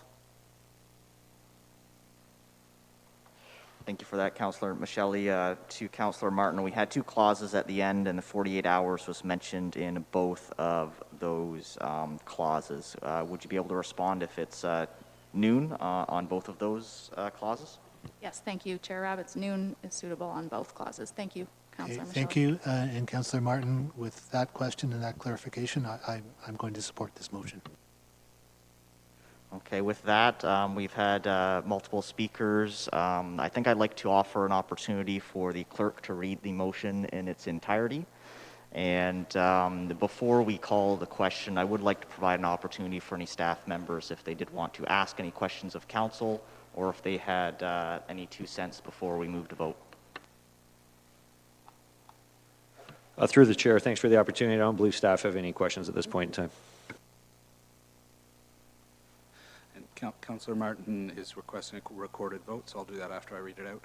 Whereas the intent of publishing information and agendas is to ensure that the public is informed and can effectively provide informed commentary to council members to consider before a decision is made, and whereas council does not desire to see significant information being presented directly at council meetings, removing our ability to review and have sober second thoughts. And whereas information presented in closed session must remain confidential unless a resolution from council authorizes staff to make the information public, therefore be it resolved that staff be directed to present all staff reports, memos, and staff/consultant presentations to council members at a minimum of noon the day prior to a meeting, preferably within the printed agenda, and that any staff report, memo, or staff/consultant presentations not circulated by noon the day prior to the advance of the meeting shall require a 2/3 majority of council prior to being placed on the agenda. And I'll proceed with the recorded vote. Councillor Michelli.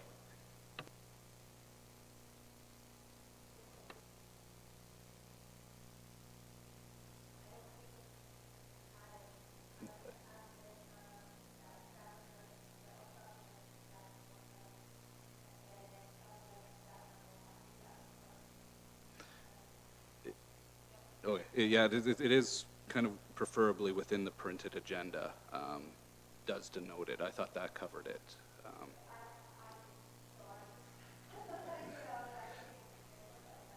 Okay, I'll supplement, yeah, there is some danger with that wording that staff will just present reports directly 24 hours before rather than in the agenda, but it does say preferably in the agenda. So that staff be directed to present all supplementary staff reports, memos, and staff/consultant presentations to council members a minimum of noon the day prior to a meeting, preferably within the presented printed agenda, and that any supplementary staff report, memo, or staff/consultant presentations not circulated minimum of noon the day prior to advance of a meeting shall require a 2/3 majority of council prior to being placed on the agenda. Councillor Michelli. Yes. Councillor Huffman. Yes. Councillor Van Passen. No. Councillor Columbus. Yes. Councillor Geisens.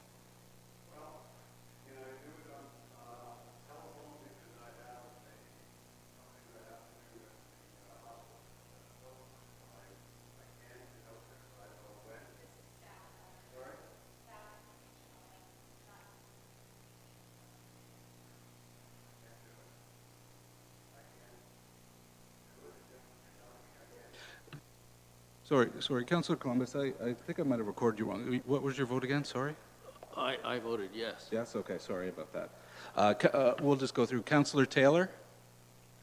No. No. All right, so Councillor Geisens, the motion is that staff be directed to present all supplementary staff reports, memos, and staff/consultant presentations to council members a minimum of noon the day prior to a meeting, preferably within the printed agenda, and that any supplemental staff report, memo, or staff consultation presentation not circulated the noon the day prior to the advance of the meeting shall require a 2/3 majority of council prior to being placed on the agenda. How do you vote? Yes.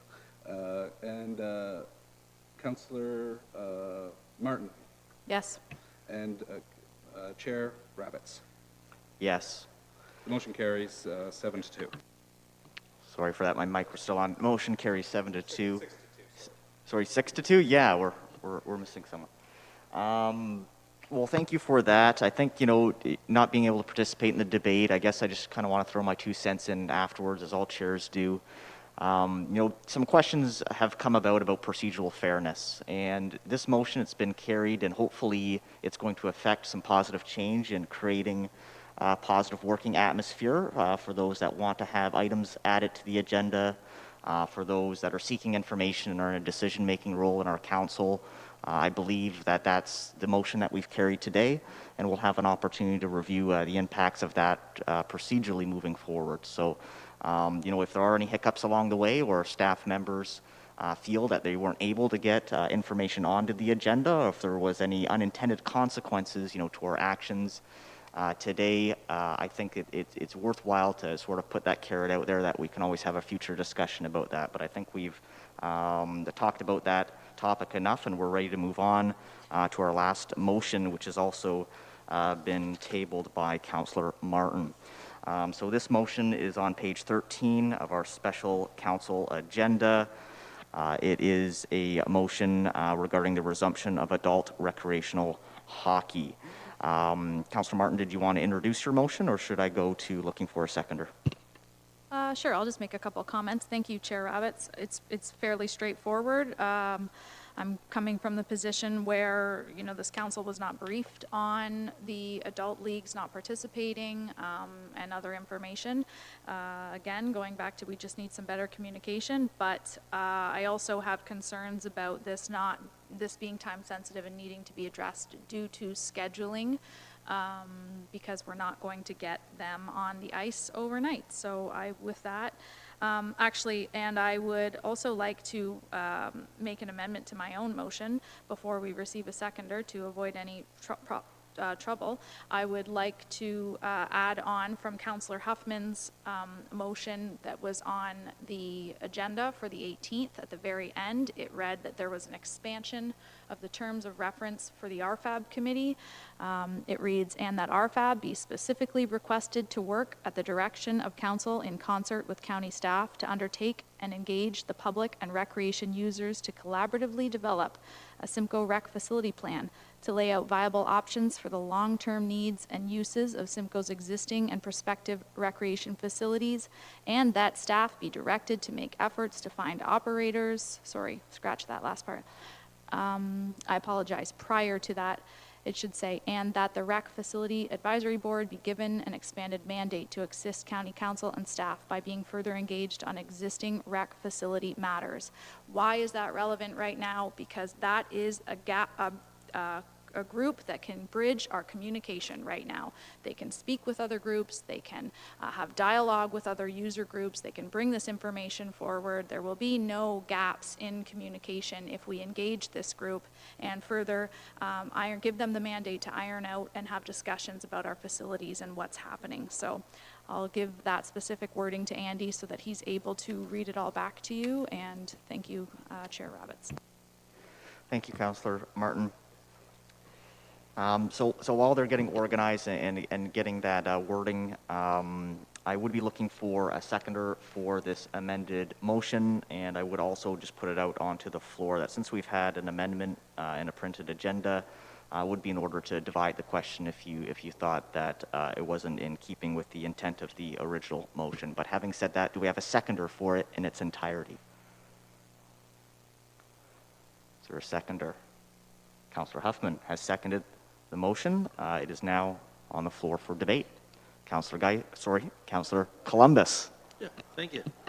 Well, I was all set to support this, but when the addition came on from Councillor Martin, I think it's clouding the issue. Here we're chastising staff for bringing something at the latest 11th hour to us, and now we're adding this. And I find that confusing. I really think that we should be dividing that as a separate issue about the RFAB committee, and we should leave them out of our decision here today. Thank you. Speaking next, I had Councillor Martin, and were you looking to respond to Councillor Columbus? I'm happy to respond to that. Thank you. I'll make it brief, Chair Rabbits. Yeah, that's fine. If you wish to separate that, I'm fine with that. I brought it forward as a way to bridge the communication error that is dealing with a reactive motion. But it's not a new motion. It's the motion from the 18th in which the mayor said it could come forward at the very next council meeting. And she advised Councillor Huffman to connect with her and that she would assist in doing that. And this is the very next council meeting. However, if it is the wishes of councils to separate it, I'm entirely fine with that as well. Thank you, Chair Rabbits.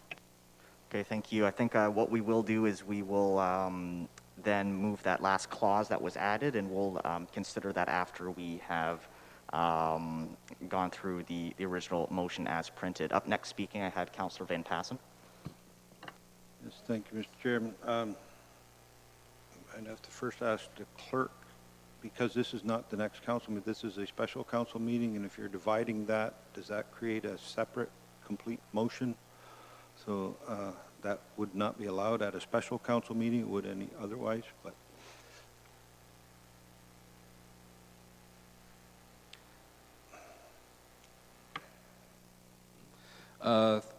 Through you, Chair Rabbits, I guess it would be a determination of the chair on whether or not those clauses are related to the main motion.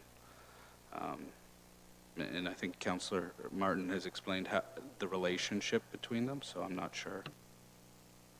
Thank you for that, Andy, and I have already ruled that I did believe that it was in order to divide the question, and I do think that they are related, but could be discussed independent of one another. Thank you, Mr. Chairman. I wonder if, like, I think our staff alluded to this before, that they are working on discussions with the other user groups and the adult leagues, and I want to get them on the ice as quick as I can as well. And like, I'd even go as far as to say, like, let's get, I think there might be a need for some more ice time, even possibly, under the new rules and new protocols, because, you know, what used to be 15 people leagues are now, or teams are 10 person teams.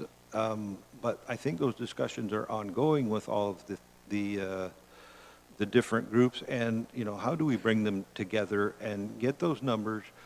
We're still balancing that sort of outside, inside, regular times for other leagues. Again, like we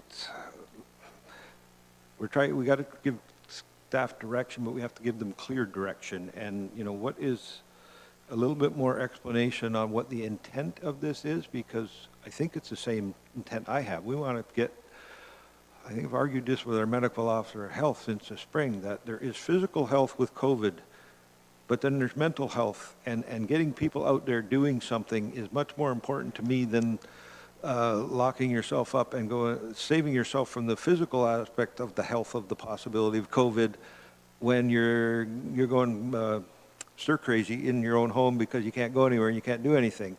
And I think it's very important. But, you know, do we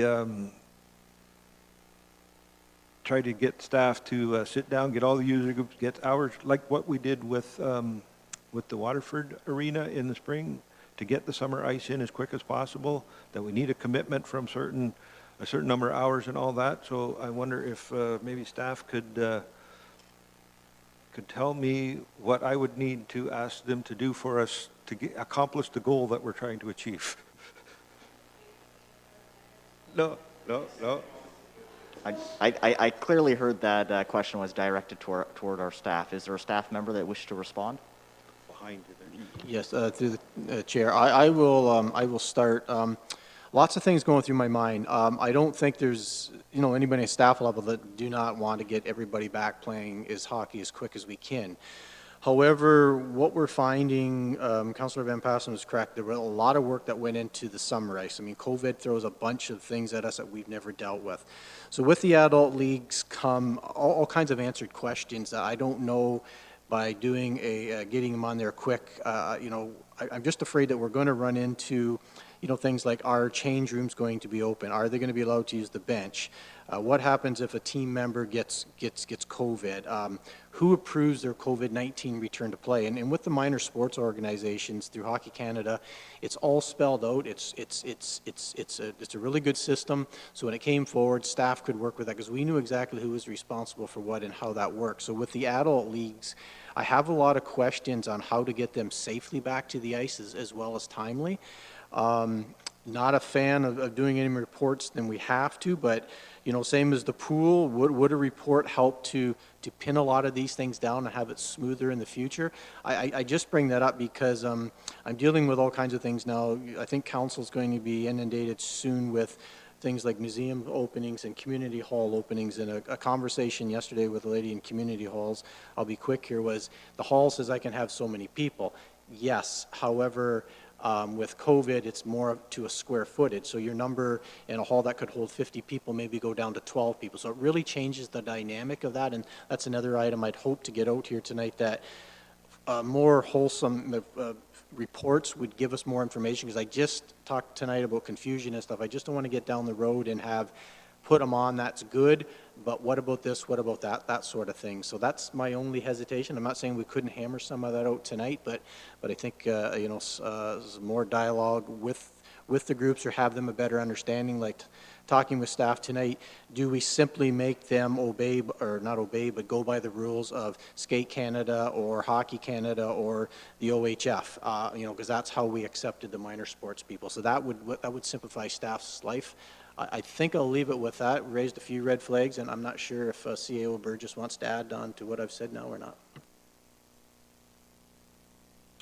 Sure, through the Deputy Mayor to Council, I think, staff is still working through a number of items. We are not sure of what the actual demand is from minor sports. The ice allocation policy that Norfolk County has is minor sports gets the priority and then it goes to other sports.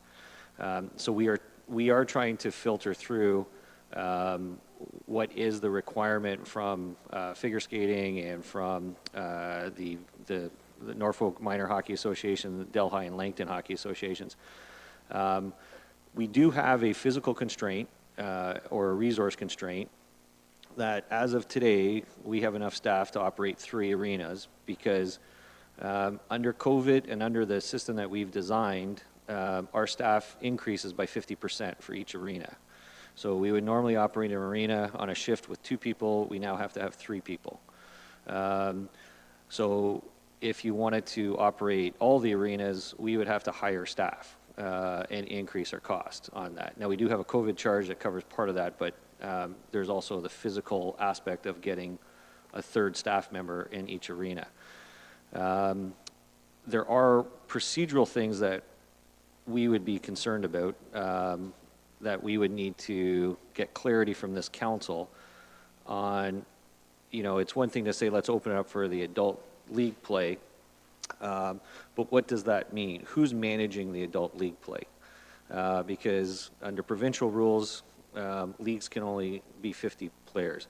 The hockey associations have done all this work to, develop all that methodology, and then they cohort those groups.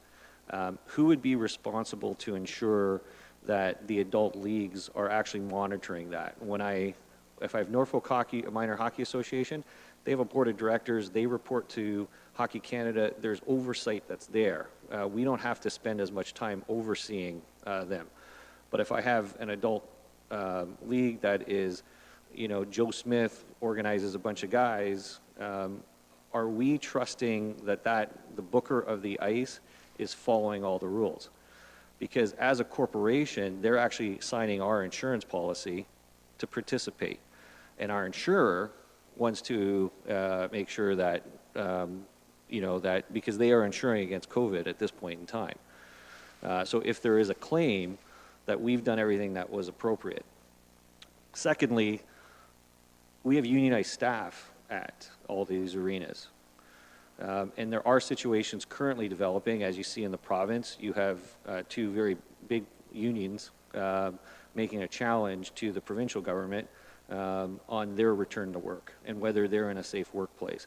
There's rumblings in other municipalities about how they're opening up, and is there a thing for a grievance on a return to a safe workplace policy. So staff, to be quite frank, have not run through all these items. It's unfortunate that, that a poorly worded and misworded or mistaken email went out to the public, and we'll correct that internally. That created this confusion. But, staff are, just like we did with every other thing we opened up, everything is closed at this point in time until we open it up. And every time we open something up, we bring a report to council. So when we opened up summer ice, it was a report to council. When we opened up summer recreational program and in-person program, we brought that to council. Council asked for a report on pools to open up reports. We brought that, so we were able to develop some rationale so that we had comfort with the procedures. We're comfortable with minor hockey at this point in time because of their structure, but I don't have all the answers to adult hockey. And I'll give you an easy example. I'm in an adult hockey league. I test positive for COVID. Do I have to sit out for the 2 weeks? Does my team have to sit out for the 2 weeks, or does my whole league of 50 players have to sit out for 2 weeks? Do we refund the whole league at that point in time? Do we continue to charge for it because we still have the staff, we still have the ice? I'm not sure. We haven't gone through that. We haven't had enough consultation with the groups on that to make that type of decision. But that, if I'm going to put adults on the ice, That should be question number one. What happens if someone does test positive for COVID? Or my kid at school, my kid got COVID, I'm a close contact, what does that mean? Again, is it my team, is it me, is it the whole league? I don't have those answers, and staff haven't worked through that because, frankly, we're still working through minor hockey at this point in time. So, you know, those are the questions that staff have concerns about. We have a number of other questions that we have concerns about, you know, that we would need to do a bit more research in. That being said, if council directs us to do it, you know, we as staff, we will ask those questions because I don't want to get into a situation where, you know, staff rule one thing that says if one person gets COVID, the whole league's out, but that's not really was council's intent. And then I'm into this other spin cycle again. So that's, you know, that is staff's concern that we are able to execute something that you know, that will work. But, you know, we're here, this is not, obviously it's not a staff report, so, you know, staff's here to answer questions and take direction at this point in time. Thank you, Mr. Burgess, and thank you, Mr. Cridland. Speakers, I next have Councillor Micheli, Councillor Huffman, and then Councillor Martin. Councillor Micheli. Thank you, Chair Rabbits. Just kind of comment on Mr. Cridland's statements earlier about some of the considerations that his department has to take into account, and obviously our CAO has also alluded to those things. I think from all accounts, the summer ice in Waterford was a tremendous success. I think that many municipalities did not attempt that at that time, and we learned a lot about what we can and can't do regarding all of the COVID protocols. So I'm very, very proud of the way that staff has handled all of that. In addition to that, you know, I do believe that most of, and with respect to the mover, most of the items in this motion, it is my belief that that basically our staff is on this. And as our CAO just pointed out, I mean, there are all these considerations they have to take into account. But, and it's just another one of those areas where, you know, I can't help but think that, you know, this council, when we act as the Board of Health, we place all of our confidence in our medical officer of health.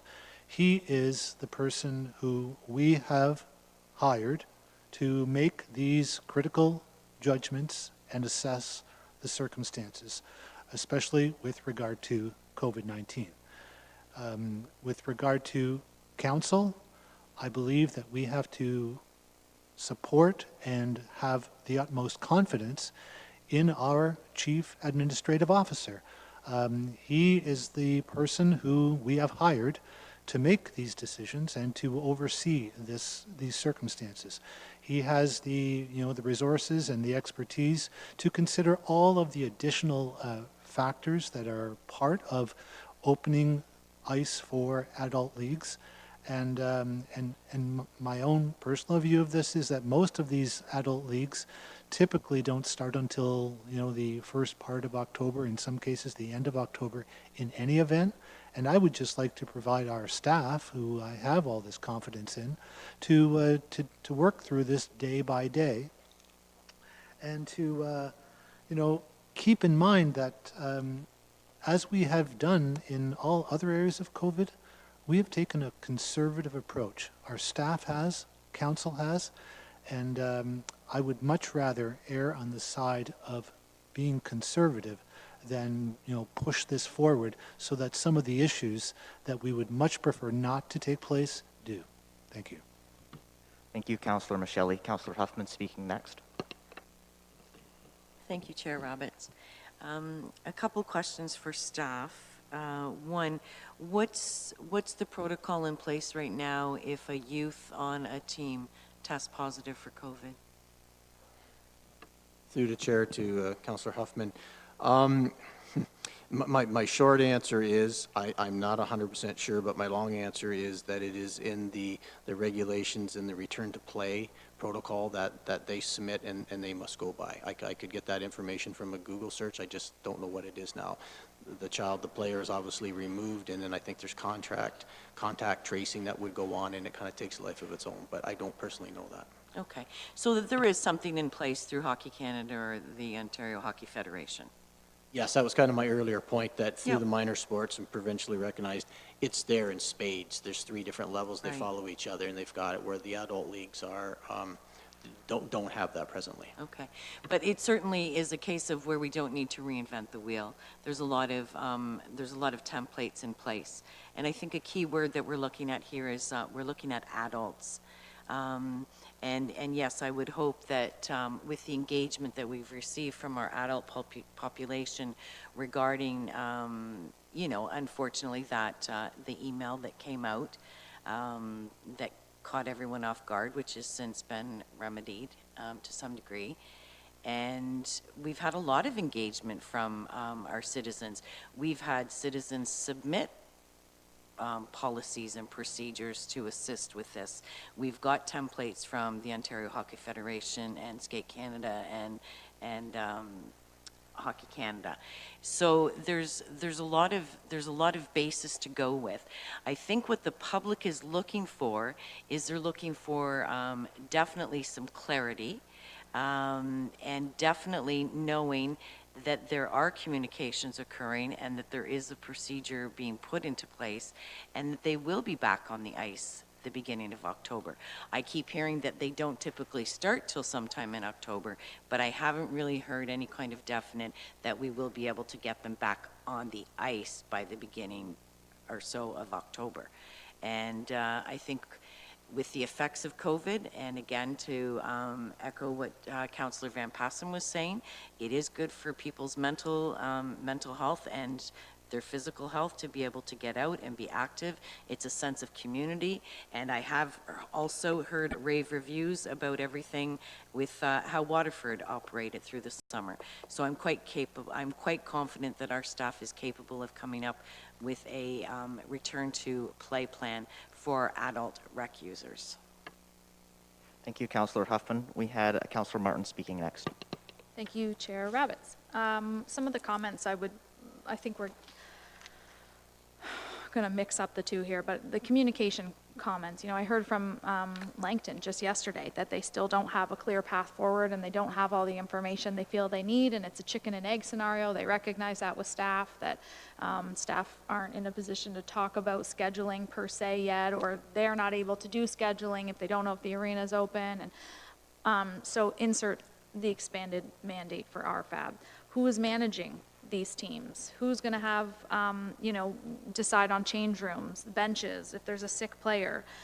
Again, engage a group to go out and connect with them. And the motion specifically talks about that staff are directed to review the arena protocols in place in adjacent municipalities with an intent to make Norfolk County's protocols comparable.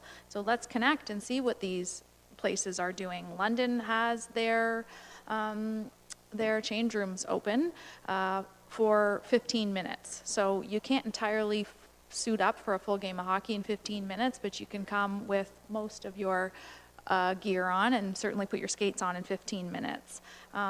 Brantford just released their plan as well. Benches are open, change rooms are open, showers are not open, cleaning schedules and so on. There are plans put out there that I think we could build and work on and adapt with. And the question of what are you going to do if a child comes home from school with close contact or the health unit? You'd call the health unit and they would tell you what to do. They would tell you to stay home. We've got to give adults the choice to opt in or opt out. At this point in time, we don't even know what we're going to see uptake wise, because I think that they're already booking elsewhere as well. But I'd like to see us take this step forward with this. I would like to see us not reinvent the wheel and go to these other municipalities and see what they're doing and give our community members the option to opt in or not. I'll leave it at that. Actually, sorry, one more further comment. Norfolk Hockey Pros Association connect with them, get some information from the team or the group that's reached out to us prior already with the adult or the youth league. Talk to them about what they think should happen. And I don't think that this burden should fall entirely on the shoulders of you and staff. I understand that there are a lot of unknowns and this is a tricky time to move forward, but other places are doing it. And I think that we can put some effort into finding what works for us here. Thank you. Bill, would you like to respond? Mr. Cridlin? Thank you, Mr. Chair. Back to Councillor Martin. No, she brings up a lot of good points. I mean, staff have reached out to a number of municipalities, and the unfortunate part of this is municipalities are reading and interpreting the provincial guidelines all a little differently, so that adds to the confusion. Also, I think in the Norfolk thing, we will be in a much better spot next week when we know minor hockey numbers. We have reached out to the adult groups as of Friday, and we've got back, I think, almost all replies of when they wanted to start play, and Councillor Michelle had mentioned some wanted a little sooner, but it's usually the first part of October, so there's some time on that. They've given us, their thoughts on what a league is and what we're viewing a league are different. So I think we just need some time, I think, to put that together. So I guess my point here tonight was I didn't know which way council was going to go, but I think back on the words of CEO Burgess, we just need a little time to get to that next step and see where this is, because numbers will be a big thing for us, because if we do have to open that fifth arena or the fourth, we're going to have to do a really good look at staff to make sure that we have enough staff to carry that on. And that becomes, I think, one of the biggest problems is maybe some of these other municipalities had the staff. I do have a number that are redeployed, but it's getting them back from the health unit in Norview and stuff where that was deemed a priority. And how do we come up with these people physically? And again, it's going to take some time to put that together. Thank you, Mr. Cridlin. And I was going to go back to Councillor Martin as her comments had prompted that staff response. Councillor Martin? You're a great chair, Chair Rabbits. I was just going to say, could I clarify? Thank you for the opportunity. So when you say that you'd like more time, what does that mean? Because there isn't much of a deadline here. It just says that it should be expedited. So this motion could still go forward. You could come back to us just like the pool with something in writing and update us. Does that sound reasonable? I know the scheduling takes time. I know it's not pressing that the guys aren't ticking away, or I shouldn't say that because there are female leagues as well, that the adult leagues aren't ticking away on time off the ice right now, but I know the scheduling takes a long time, and that's a big undertaking for your staff. So that's why I felt that it was time sensitive to come forward. But what are you suggesting with needing more time? Through the chair to Councillor Martin. That's exactly my point. I did know today, if tonight rolled out, the adult leagues would be scheduled tomorrow and start next Friday. That is out of the question. We wouldn't be able to put that off. So if staff had a few weeks, and now we will switch into this full time. We'll talk to these groups, see what their points is. We'll see how we can align them with Hockey Canada and the rest of the groups to keep things safe. We'll make sure that staff are safe, and again, come up with that once we know the numbers of the players, what arenas we're opening, and then the big question for myself is where do we get the staff to operate the arenas? And thank you, Chair Rabbits. I just forgot to mention that this was sent to all of us. This is a petition with 600 signatures that was drafted over a week with interest to get back on the ice. So that's here if anyone would like to see it. Thank you, Councillor Martin. The hour is almost upon us. I do need a motion to proceed past 9 p.m. I'm seeing Councillor Columbus, second by Councillor Taylor. All those in favor? Motion is carried. Now, our next line of speakers is Councillor Michelle, Councillor Taylor, then Councillor Columbus. Councillor Michelle? Thank you, Chair Rabbits. I think that Mr. Cridland did allude to some of these points. I guess, as I said earlier, Councillor Martin's motion, I do believe staff is pretty much on top of most of the items there. But there is I think the one item in the motion that I perhaps have the most difficulty with is the suggestion of touching base with other municipalities about their protocols so that we can be comparable. And as Mr. Cridland alluded to, the problem that Norfolk County has is it's very hard for us to do some of the things that other municipalities are doing because they have the staff, they have the financial position to do that with their staff that Norfolk County does not have the luxury of. And so I think that's what makes everything so difficult for staff. And I mean, I'm sure that the CAO and Mr. Cridlin would totally agree. If we could just easily put, 3 more staff on and we could open 2 more arenas pretty quickly with all the other considerations in mind, of course. And I think that's the most difficult thing. Norfolk County, it's hard for Norfolk County to be comparable to any other municipality whenever we have to talk about something that the bottom line on this topic is, unfortunately, like so many, it's cost. Thank you. Thank you, Councillor Michele. Councillor Taylor speaking next. Thank you, Chair Rabbits, and through you. First, may I just ask a question of the mover? Absolutely, you may. So the final intent of this motion is to have a report come back with the back-to-play schedule, how that will look, or is the final intent tomorrow we start booking, we start getting ticket? Thank you. Through you, Chair, to Councillor Taylor. No, it's not to expedite. People are on the ice tomorrow. It's to begin the process because I know scheduling takes a considerable amount of time. But if we can send the message to the public, yes, it's going to happen. Yes, we're going to goal just like we did with the pool. We're going to goal to open it on such and such week. Get the message out. Let them know that we are working towards this actively and that it's not a no and that they don't need to be booking in other municipalities. Let's engage our staff to start booking with them, start scheduling, and further to Councillor Michele's comments about other municipalities, that's a great point. We're not always comparable, but what we can compare is their return to play. How are they doing it? Did they open their arenas with 3 staff in there? No, they have 6 staff, or sorry, their change rooms. No, they have 6 staff members. We can't afford that. Great, then we don't open our change rooms. There's an hour cleaning time in between each booking. Can we accommodate that? No, we can't. Well, then we don't adopt that. But these are things they're doing that are working, and let's bring that here. I just want to support staff to go to our neighbors, and when we're talking about risk management in the community, we're sending them out to other municipalities right now. We're farming them out to other municipalities to engage in this service that they're not getting here, and then they're coming home. So I think that's an element as well. But no, I don't expect anyone to be on the ice tomorrow. Thank you. Councillor Taylor. And thank you. And with that, I am much, much more comfortable with this motion, knowing that that's the intent of it and making sure that staff realize that that is the intent. Because my first reading of this motion was not, we're getting a report back, this is going to be a process that takes multiple weeks, this is going to get a date to get to. I was a little uncomfortable with how quickly I thought this motion was intending for adult league play to be back. And with that said, I also want to see a Norfolk solution. I don't want a cookie cutter, here we go, we just take this municipality's process. I want that back to the Norfolk solution. Because as we know from earlier in the meeting, that Talbot Gardens is one of the riskier arenas for COVID. Back to play.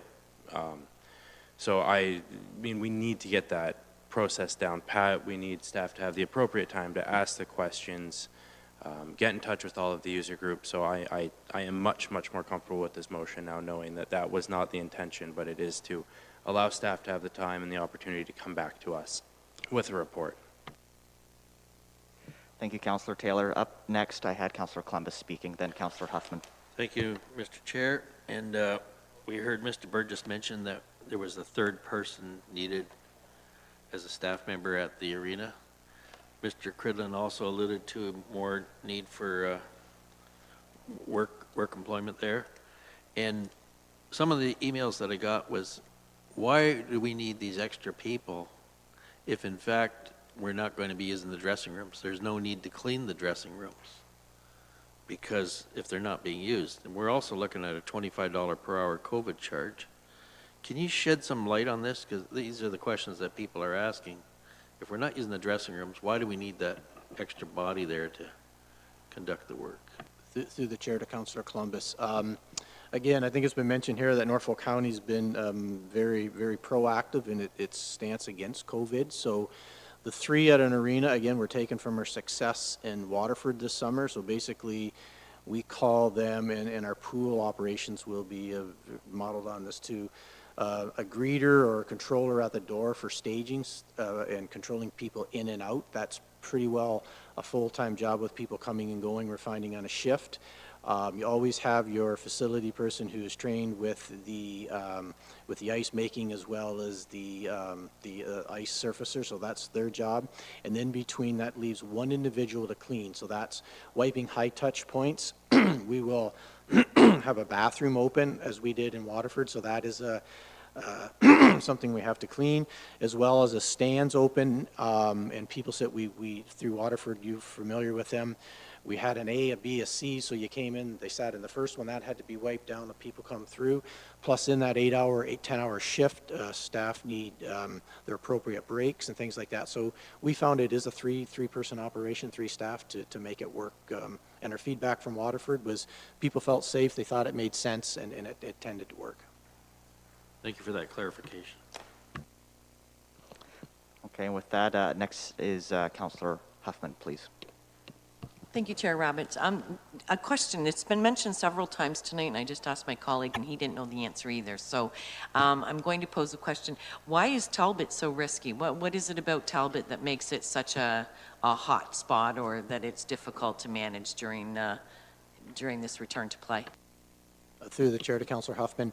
I think when staff had reviewed all 5 arenas, with the upstairs and staging people, I wasn't involved in that, Councillor, but we had CES staff as well as public work facility staff, I think, join them. And with all the protocols from COVID in mind, that was one of the less desirable ones to get into. That doesn't mean it's not doable.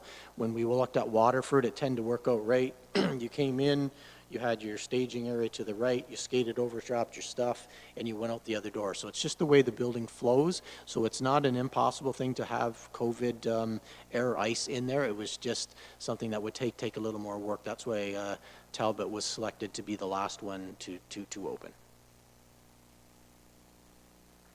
Thank you, Mr. Cridlin. Councillor Huffman, did you have any further query or comments? No. So opening it up to the floor, Councillor Van Passen. Thank you, Mr. Chairman. Again, I think everybody's on the same page. How do we get there from here? I'd like to see Talbot open maybe October 3rd is the same time as Langton. And I know it's a problem because if I remember it correctly, when my kids were playing out of there, there's a lot more pinch points in the way the layout of the building is, right? Where to get out of dressing rooms, you got to go through one alleyway, and so that's, yeah. So maybe we could even look at, Talbot for strictly the adult hockey and keep the kids in the other hockey, and because adults should be able to pay attention to the rules themselves rather than younger kids who would follow. So those options, I'm sure, are all on the table with staff. And I'd also need to ask, like, if it's going to take extra to, if you start the plan now to get staff in place for October, if it's going to take extra staffing from the shifts from other areas where they're currently deployed, like, I'm more than open to looking at a budget amendment to make that happen, to try to get these things open as quick as possible. And maybe our numbers guy might have to comment on that, but because, that'll be the secondary question, right? We can't direct staff to do one thing unless they have money to do those things. So maybe if the CAO could clarify, if council gave direction to expedite the process like the motion says, would that, would a report be coming very quickly suggesting what the level of budget amendment would have to be made by council?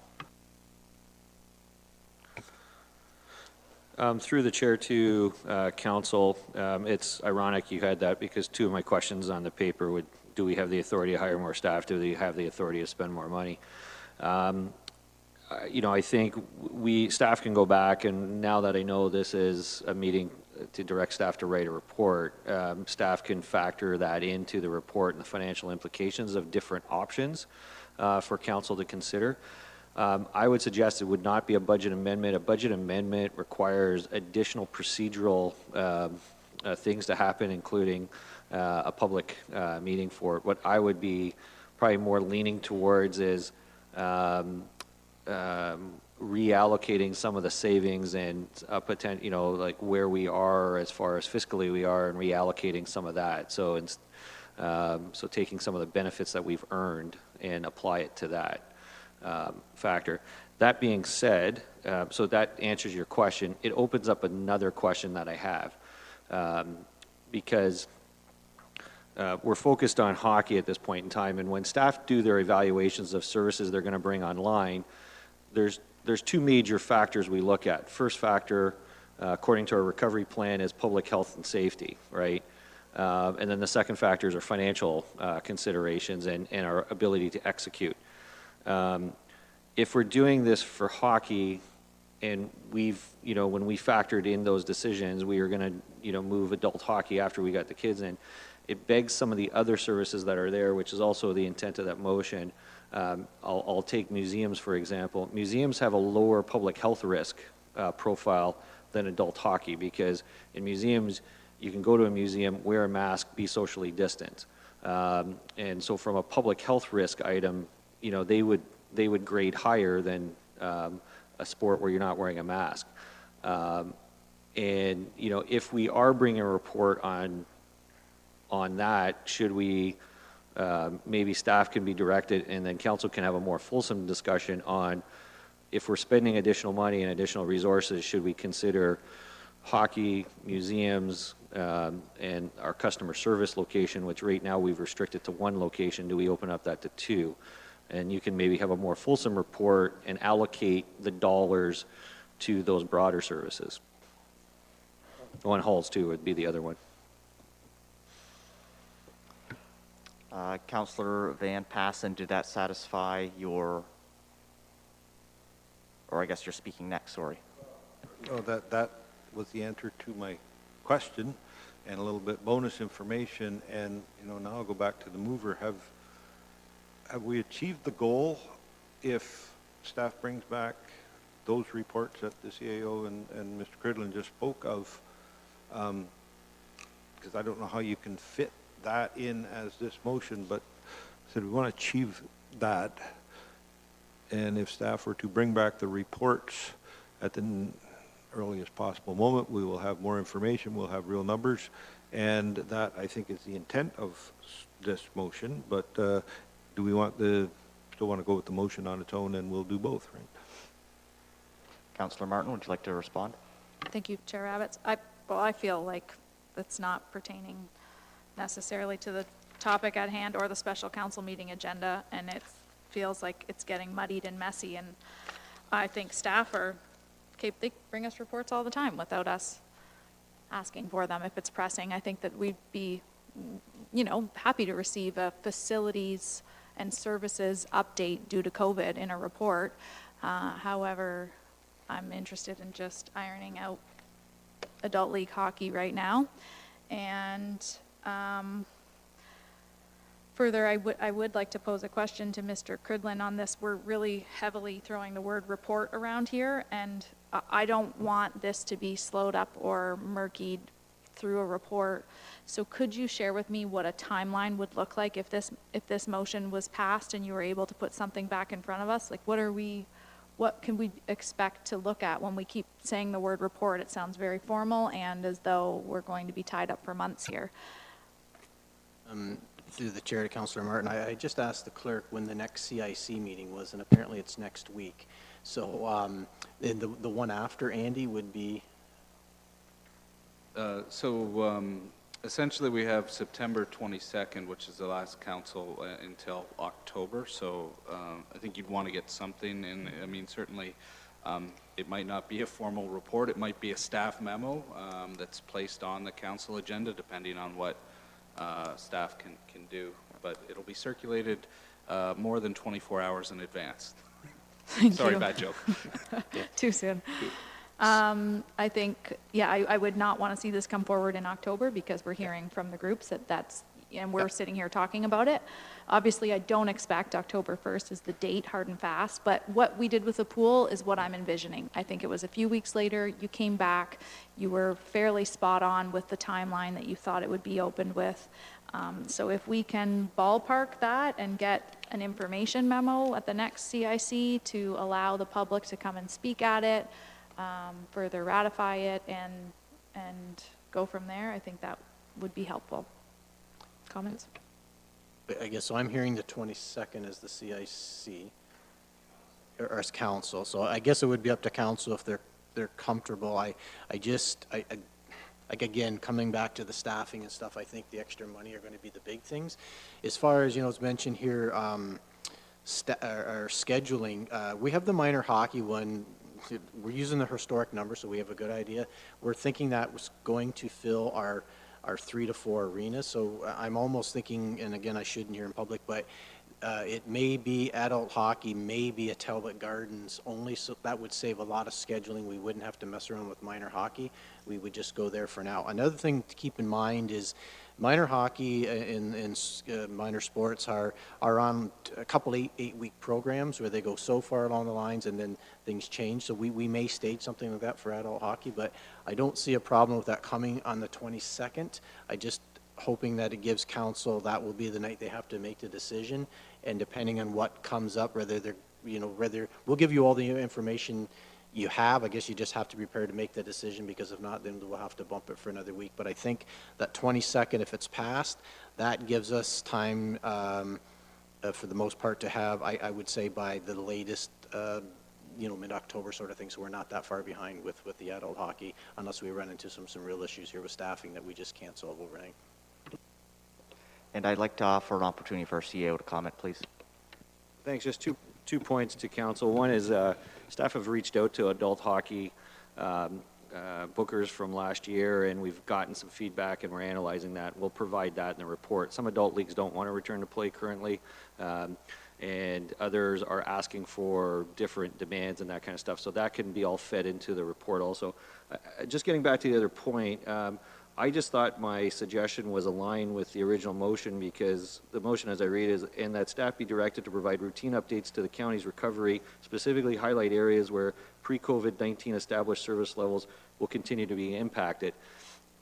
So I thought offering a report on the key services that are impacted and a solution to bring them back online was in line with the original intent of the motion, and can actually allow council to make a decision and direct staff more fulsomely. But if I misunderstood that, then I'll.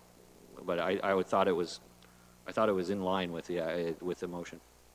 Thank you for that, and I'm going to have to put that back to the original mover. Thank you, Chair Rabbits. No, that's totally reasonable. However, I don't want it to come in one report, because this is the issue that's highlighted all of the other services. So if you are wanting to separate another report and provide, I would love to see a facilities and service update and what staff's thoughts and plans are on reopening things and when services could resume, and then we share that with the public, and then they can see where we're at with it. But I would like for them to be separate reports, and I would like for this one to come as soon as possible. Thank you, Councillor Martin. I did want to actually go back to Councillor Huffman just to make sure you had an opportunity to ask all the questions that you wish to ask. And also, Councillor Van Passen, you had an opportunity to ask all the questions that you wish to ask. Then we're now moving on to, Councillor Martin, do you have an opportunity to answer all the questions? You were responding to staff and that last one, and now we're on Councillor Columbus, waiting patiently as always. Okay, sorry, you might have just been itching your ear. Councillor Michelle is speaking next. Thank you, Chair Rabbits. I just have a question for Mr. Cridland. Bill, Councillor Martin asked you about the timeline.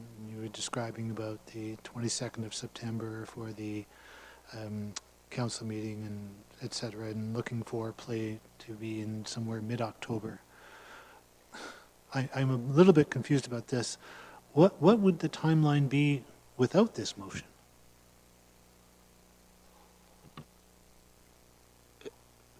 Through the chair, if I'm understanding this, I think what I hope to get from your staff here tonight was direction on when the report was there, and we'll get there, and then I'm just estimating when we would start. I think this is a good thing to get some clear direction, so we start moving with it. And as CAO Burgess has said, we did reach out Friday, and we've got a lot of feedback from the groups already in anticipation for tonight. So I hope I've answered that. This is a good start, because now it gives us something, report on the 22nd, and we will know on the 22nd, because we'll talk to these groups, and if they can throw their schedule into us, knowing we're going ahead, that could start the first part of October. If they're ready to go, we'll just need the council stamp of approval and a few other things to come together. Thank you, Bill. And I guess that's sort of alluding to my previous point. Outside of the idea of the update that Councillor Martin also has in her motion, but I mean, I most of these things, again, it sounds to me like staff's already on all of this. The report, the update that would include other facilities other than arenas and adult leagues, I think is a very good idea. But I just want to perhaps clarify, and I'm sure Councillor Geisens will agree, I do want to clarify that this is still going to be able to open the Langton Arena for minor hockey on October the 1st, correct? Through the chair to the councillor, yes, we're looking at, I'm for some reason thinking October 5th is a Monday, and I think that's what we're aiming for there, but I'll have to check with staff. But as long as the numbers come in for minor hockey and figure skating as such, that'll be the opening date. Thank you. Okay, thank you. Seeing no more hands on the floor, I believe that Councillor Michelli? Thank you, Chair Rabbits. I just wanted to take this opportunity because I don't know if it's going to come up again. I'm wondering, and I think maybe I'll direct this one to Shelley, if she could make a comment about the sort of the current plan for opening up museums and galleries. To staff? Yeah, I'll start, and so Shelley, Ms. Darlington has enough responsibility, not museums. That falls under the bill, but each department is actually required to submit to SLT a COVID reopening plan, and each department is going through that protocol. And museums has submitted; it's being reviewed at this point in time. So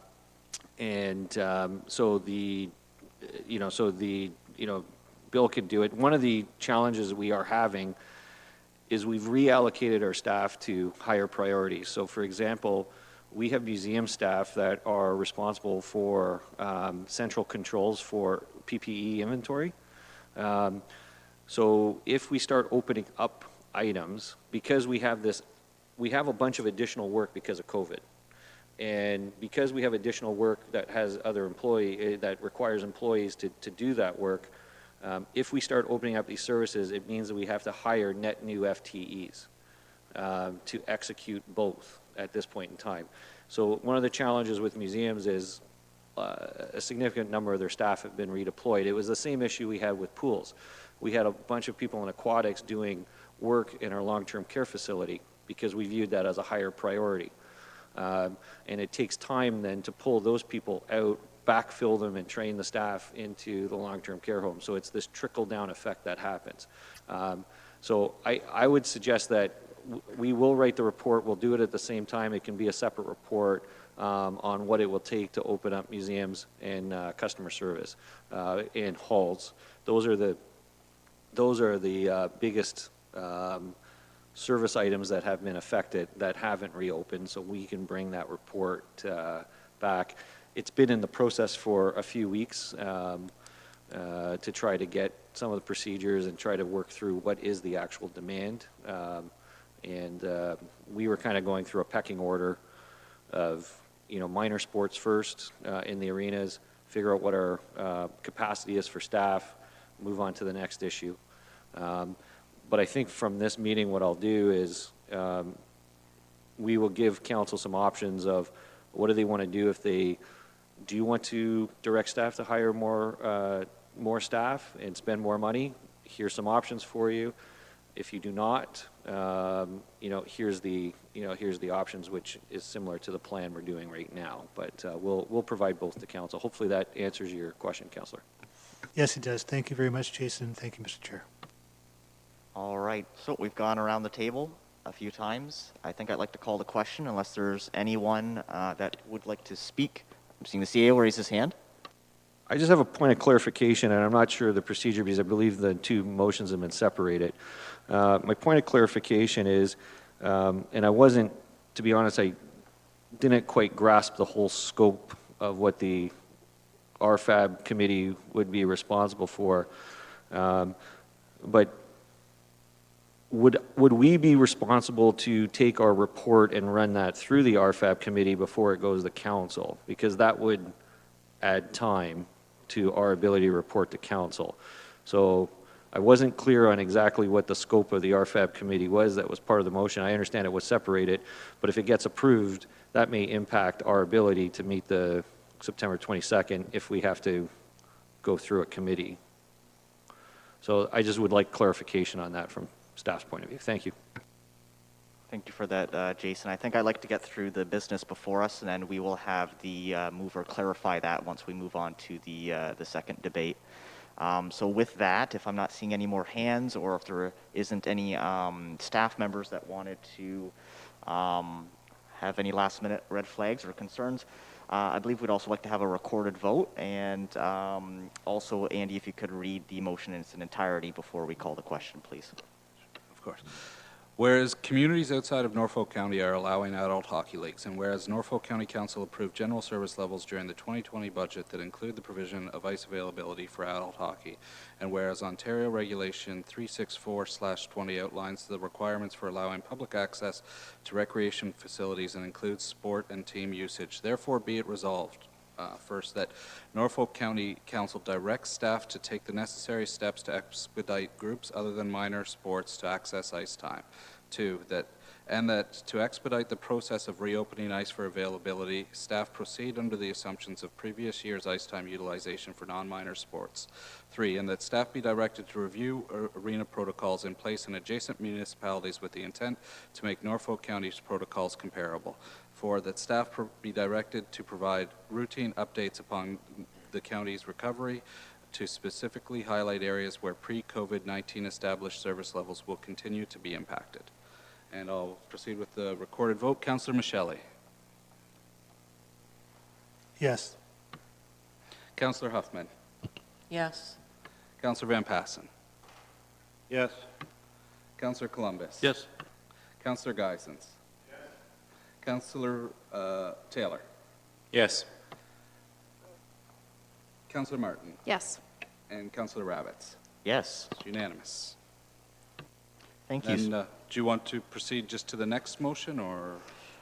Yes, I would. I would like to have an opportunity for the mover just to re-articulate it and answer any questions that staff had, just prior to us getting a seconder, just so we clearly know what we're about to debate.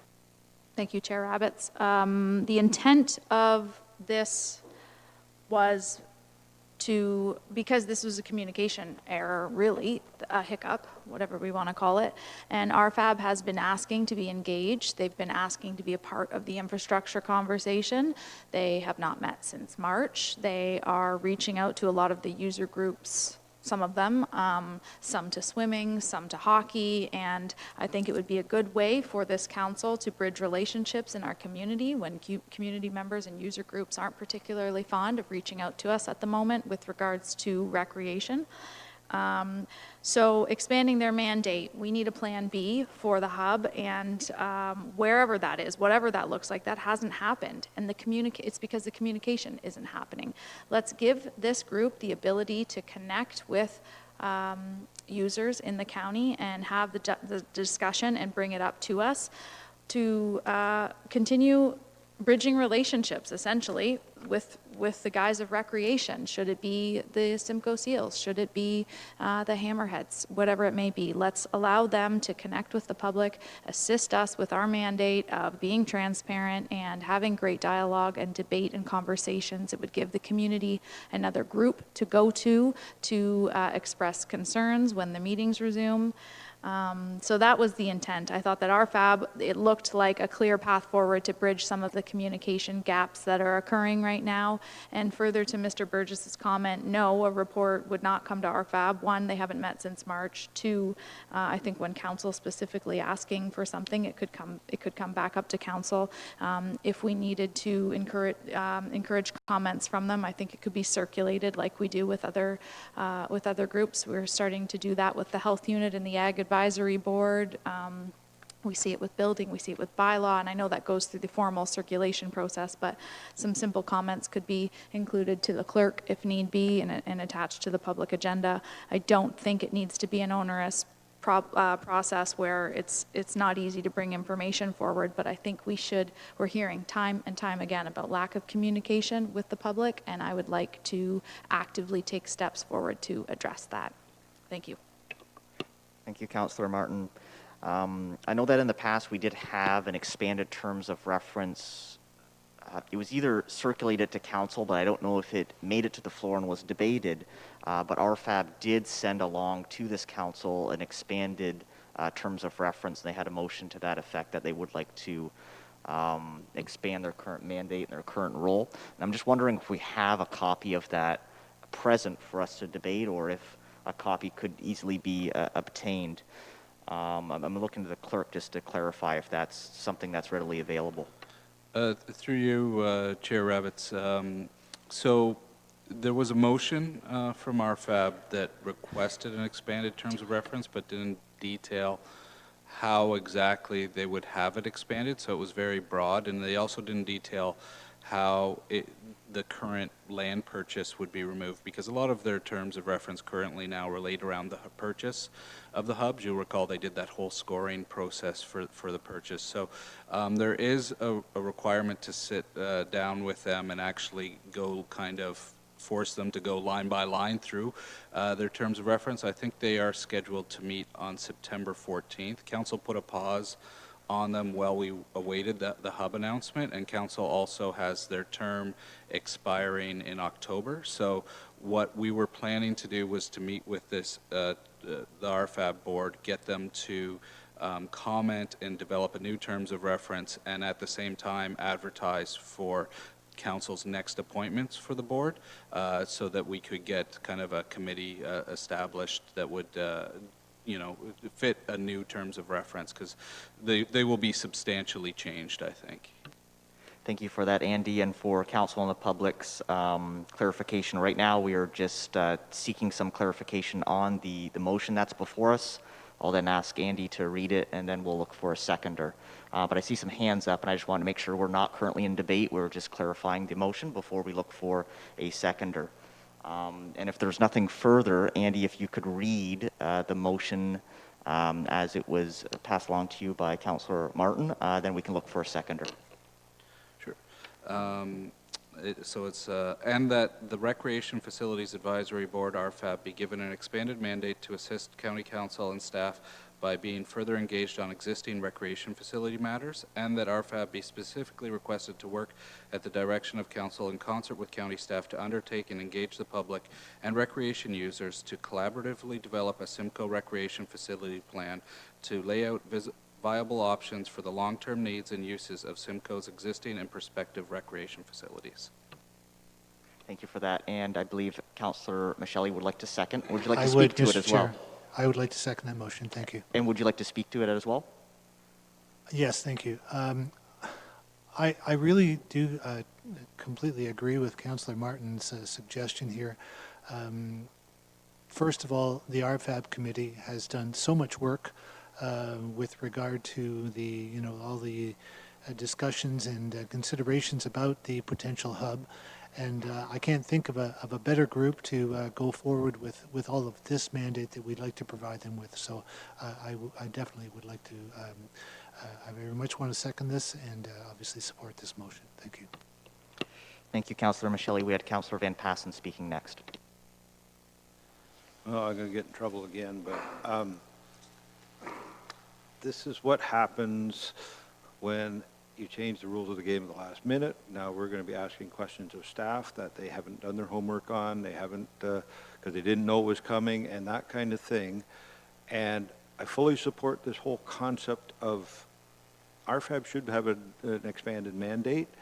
You should probably get rid of that, to say it's for Simcoe. They should be looking at Norfolk County as a whole. And I agree that we should expand their mandate, but not at 9:30 at night when it came up out of the blue and there's no background, there's no, potential terms of reference that we've had to look at since last Friday when we got our package in the mail, all those things. So I would ask the mover and seconder if they would, either withdraw it and put it as a notice of motion so that staff can be prepared to ask questions. And if not, then I'll ask that it be deferred, because I'm not comfortable making a decision with no input from staff and no background documentation on the subject after a long day out of dealing with what we've dealt with today. So I'll ask whether the mover and seconder would reconsider their motion or reconsider the position and maybe put it as a notice of motion so staff gets fair warning that it's coming. Thank you, Councillor Van Passen. We'll move to the mover first to respond. Councillor Martin. Thank you, Chair Rabbits. No, I think it should stand. I don't think there should be any reason why we're afraid of including the public more so in this. We already have a committee. It's not like we're pulling it out of thin air. It shouldn't be a shock to anyone. It was probably in our agenda 4 times. In the minute from RFAB, I pulled it from the minutes at RFAB. We tabled it here. We had a further discussion about it coming back as a staff report, which never materialized, and then it was in the agenda on the 18th, which Mayor Chop said it could come back. So it's definitely, we've been kicking this can around, and no, I think it should stand. I don't think there's anything to be afraid of here. I like your point about it being expanded and including them in more, and it makes me comfortable because it specifically says, I don't have it in front of me, I apologize, Andy has it, that they will work at the direction of council. It also says that they will work to find viable options, and I think that can be county-wide. So But again, that would be the point, that they were set up to deal with the hub. That part is done. They did great work. There's great people. I'd like to take that talent pool we had and expand it and deal with all of Norfolk County, but that takes a total change in the terms of reference. And I think, I might, for one, would like to see potentially what those terms of reference look like, what we're, going to send these people out to do for us and the system. And again, I just don't want to deal with it at a last minute thing. What was that comment about policy on the fly? Just throw something in at the last minute. And I think it's the right thing, but I think we might be going about it the wrong way. Thank you, Councillor Van Passen. Councillor Martin, did you wish to respond? Oh, thank you, Chair Rabbits. I'm confused as to how it could be the wrong way when it's been tabled so many times before. Let's pass this motion. Let's make a commitment to expanding their terms of reference, and I'd be happy to include an amendment in there that suggests that further consultations required with both them and staff. But let's make a commitment to our community that we want better communication, that we're going to set up a group that can specifically help with this, and get it done. I understand your point. I don't understand your point. I hear your point. I don't understand. Yeah. But again, I would, fool me twice. Here we go. I would make an amendment to it that, said that further work needs to be done with staff and with RFAB as a group, and they are coming back around the table, but let's make a commitment to it and make some changes. Thank you, Councillor Martin. So Councillor Van Passen has tabled a request to withdraw the motion and put it forward as a notice of motion, which has been rejected by the mover. Before we go back to Councillor Van Passen to see if he would like to defer the matter, I'd like to afford an opportunity for Councillor Columbus to speak, who's been patiently waiting. Well, Mr. Chair, you do have a mover and a seconder, and I seem to think that I agree with Councillor Van Passen on this one. This should be an all-Norfolk hub, a true all-Norfolk hub, not the Simcoe that's been mentioned. And I'm going to put a motion on the floor to defer this for additional information, a report on it. And I know in the past, there's RFAB members that have discussed this with me, that they didn't feel that they were listened to. Some of the members there did not feel that they had equal opportunity to state their opinion. And I think it needs a lot more discussion, and I think we probably need more different people on the RFAB committee. Thanks. Thank you for that, Councillor Columbus. I'm just looking to the clerk. Do we need a mover and a seconder for the deferral? Correct. So then we'll go back to Councillor Van Passen to see if he would like to second that deferral. I will second it, yes. Deferred until when?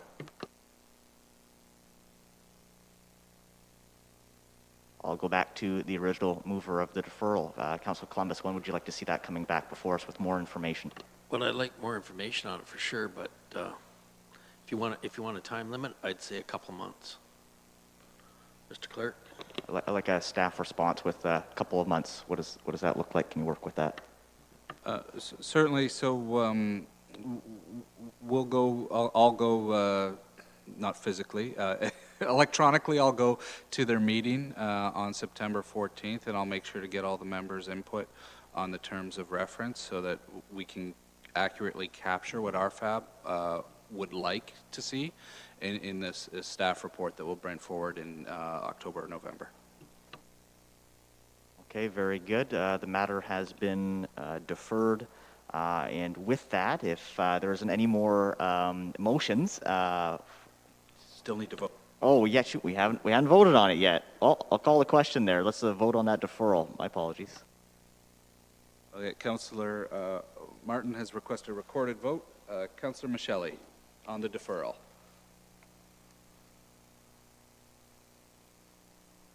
Can I ask the chair, I was trying to make a comment and I guess you didn't see me.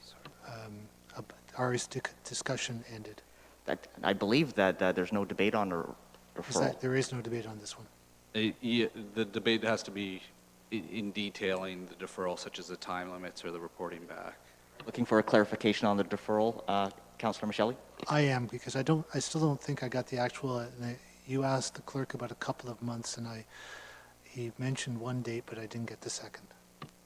Thank you. And Andy, if you could re-articulate the next time RFAB is meeting and what would be discussed at that meeting.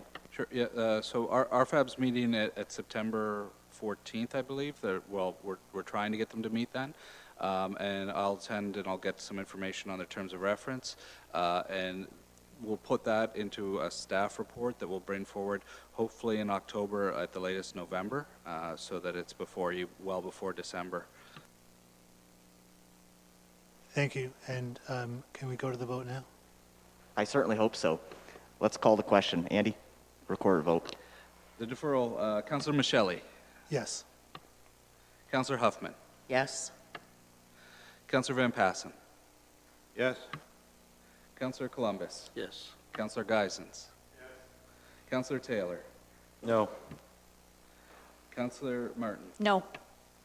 and Chair Rabbits. No. The motion carries 5-3. With that, before I relinquish the chair, I just wanted to make sure that there wasn't any other business, Councillor Martin, and that I may relinquish the chair to you at this time. No, that was great. Thank you very much.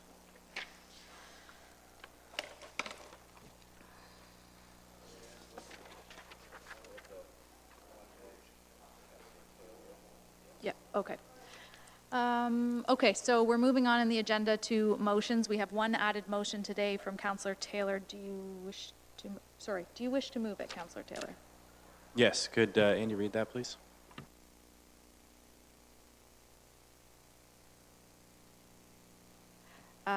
That council approve the extension of the Kent Street closure south of Robinson as illustrated on the map presented in the July 21st, 2020 memo until October 12th, 2020. You want to speak to that?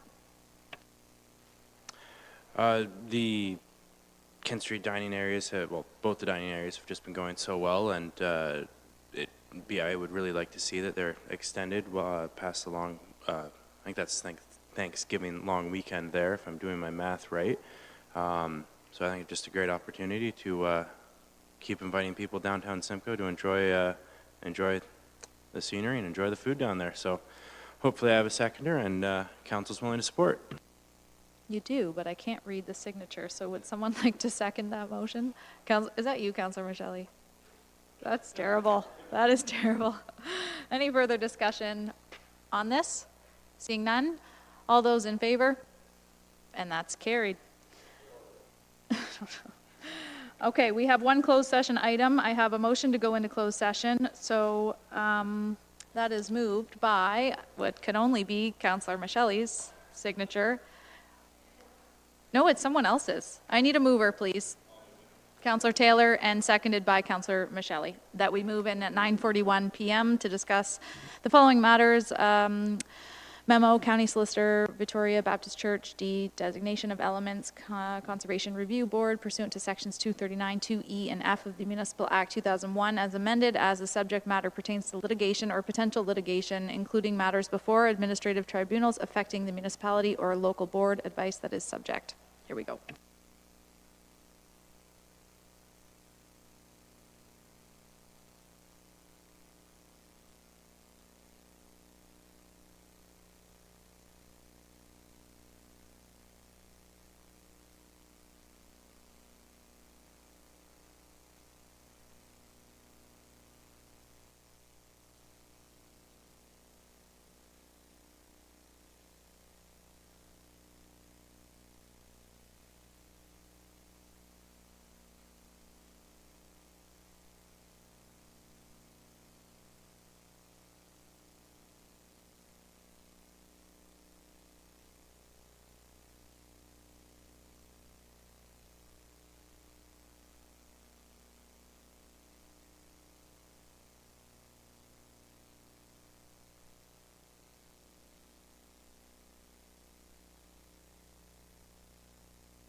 I'm exhausted. Can we start?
Thank you, everyone. Hopefully we'll all stay awake long enough. Oh, none?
I feel the need to defend, I'm sorry, I feel the need to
Okay.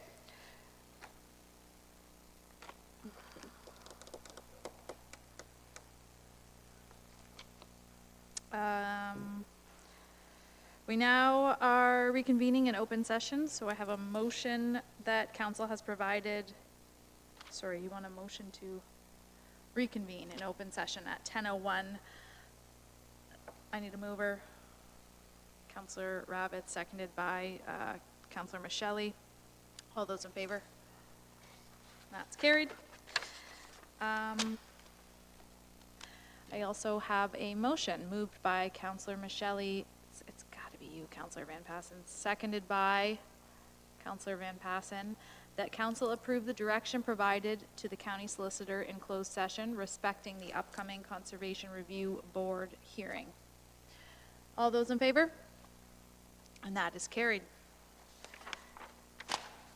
Okay, confirming bylaw. Moved by Councillor Michelli, seconded by Councillor Van Passen, that bylaw 2020-77, being a bylaw to confirm the proceedings of the council of Norfolk County on the special council meeting held on the 8th day of September 2020, be approved, signed by the mayor and clerk, and affixed with the corporate seal. All those in favor? That is carried. Final motion moved by Councillor Michelli, seconded by Councillor Van Passen, that council be adjourned at 10:02 p.m. All those in favor? Carried.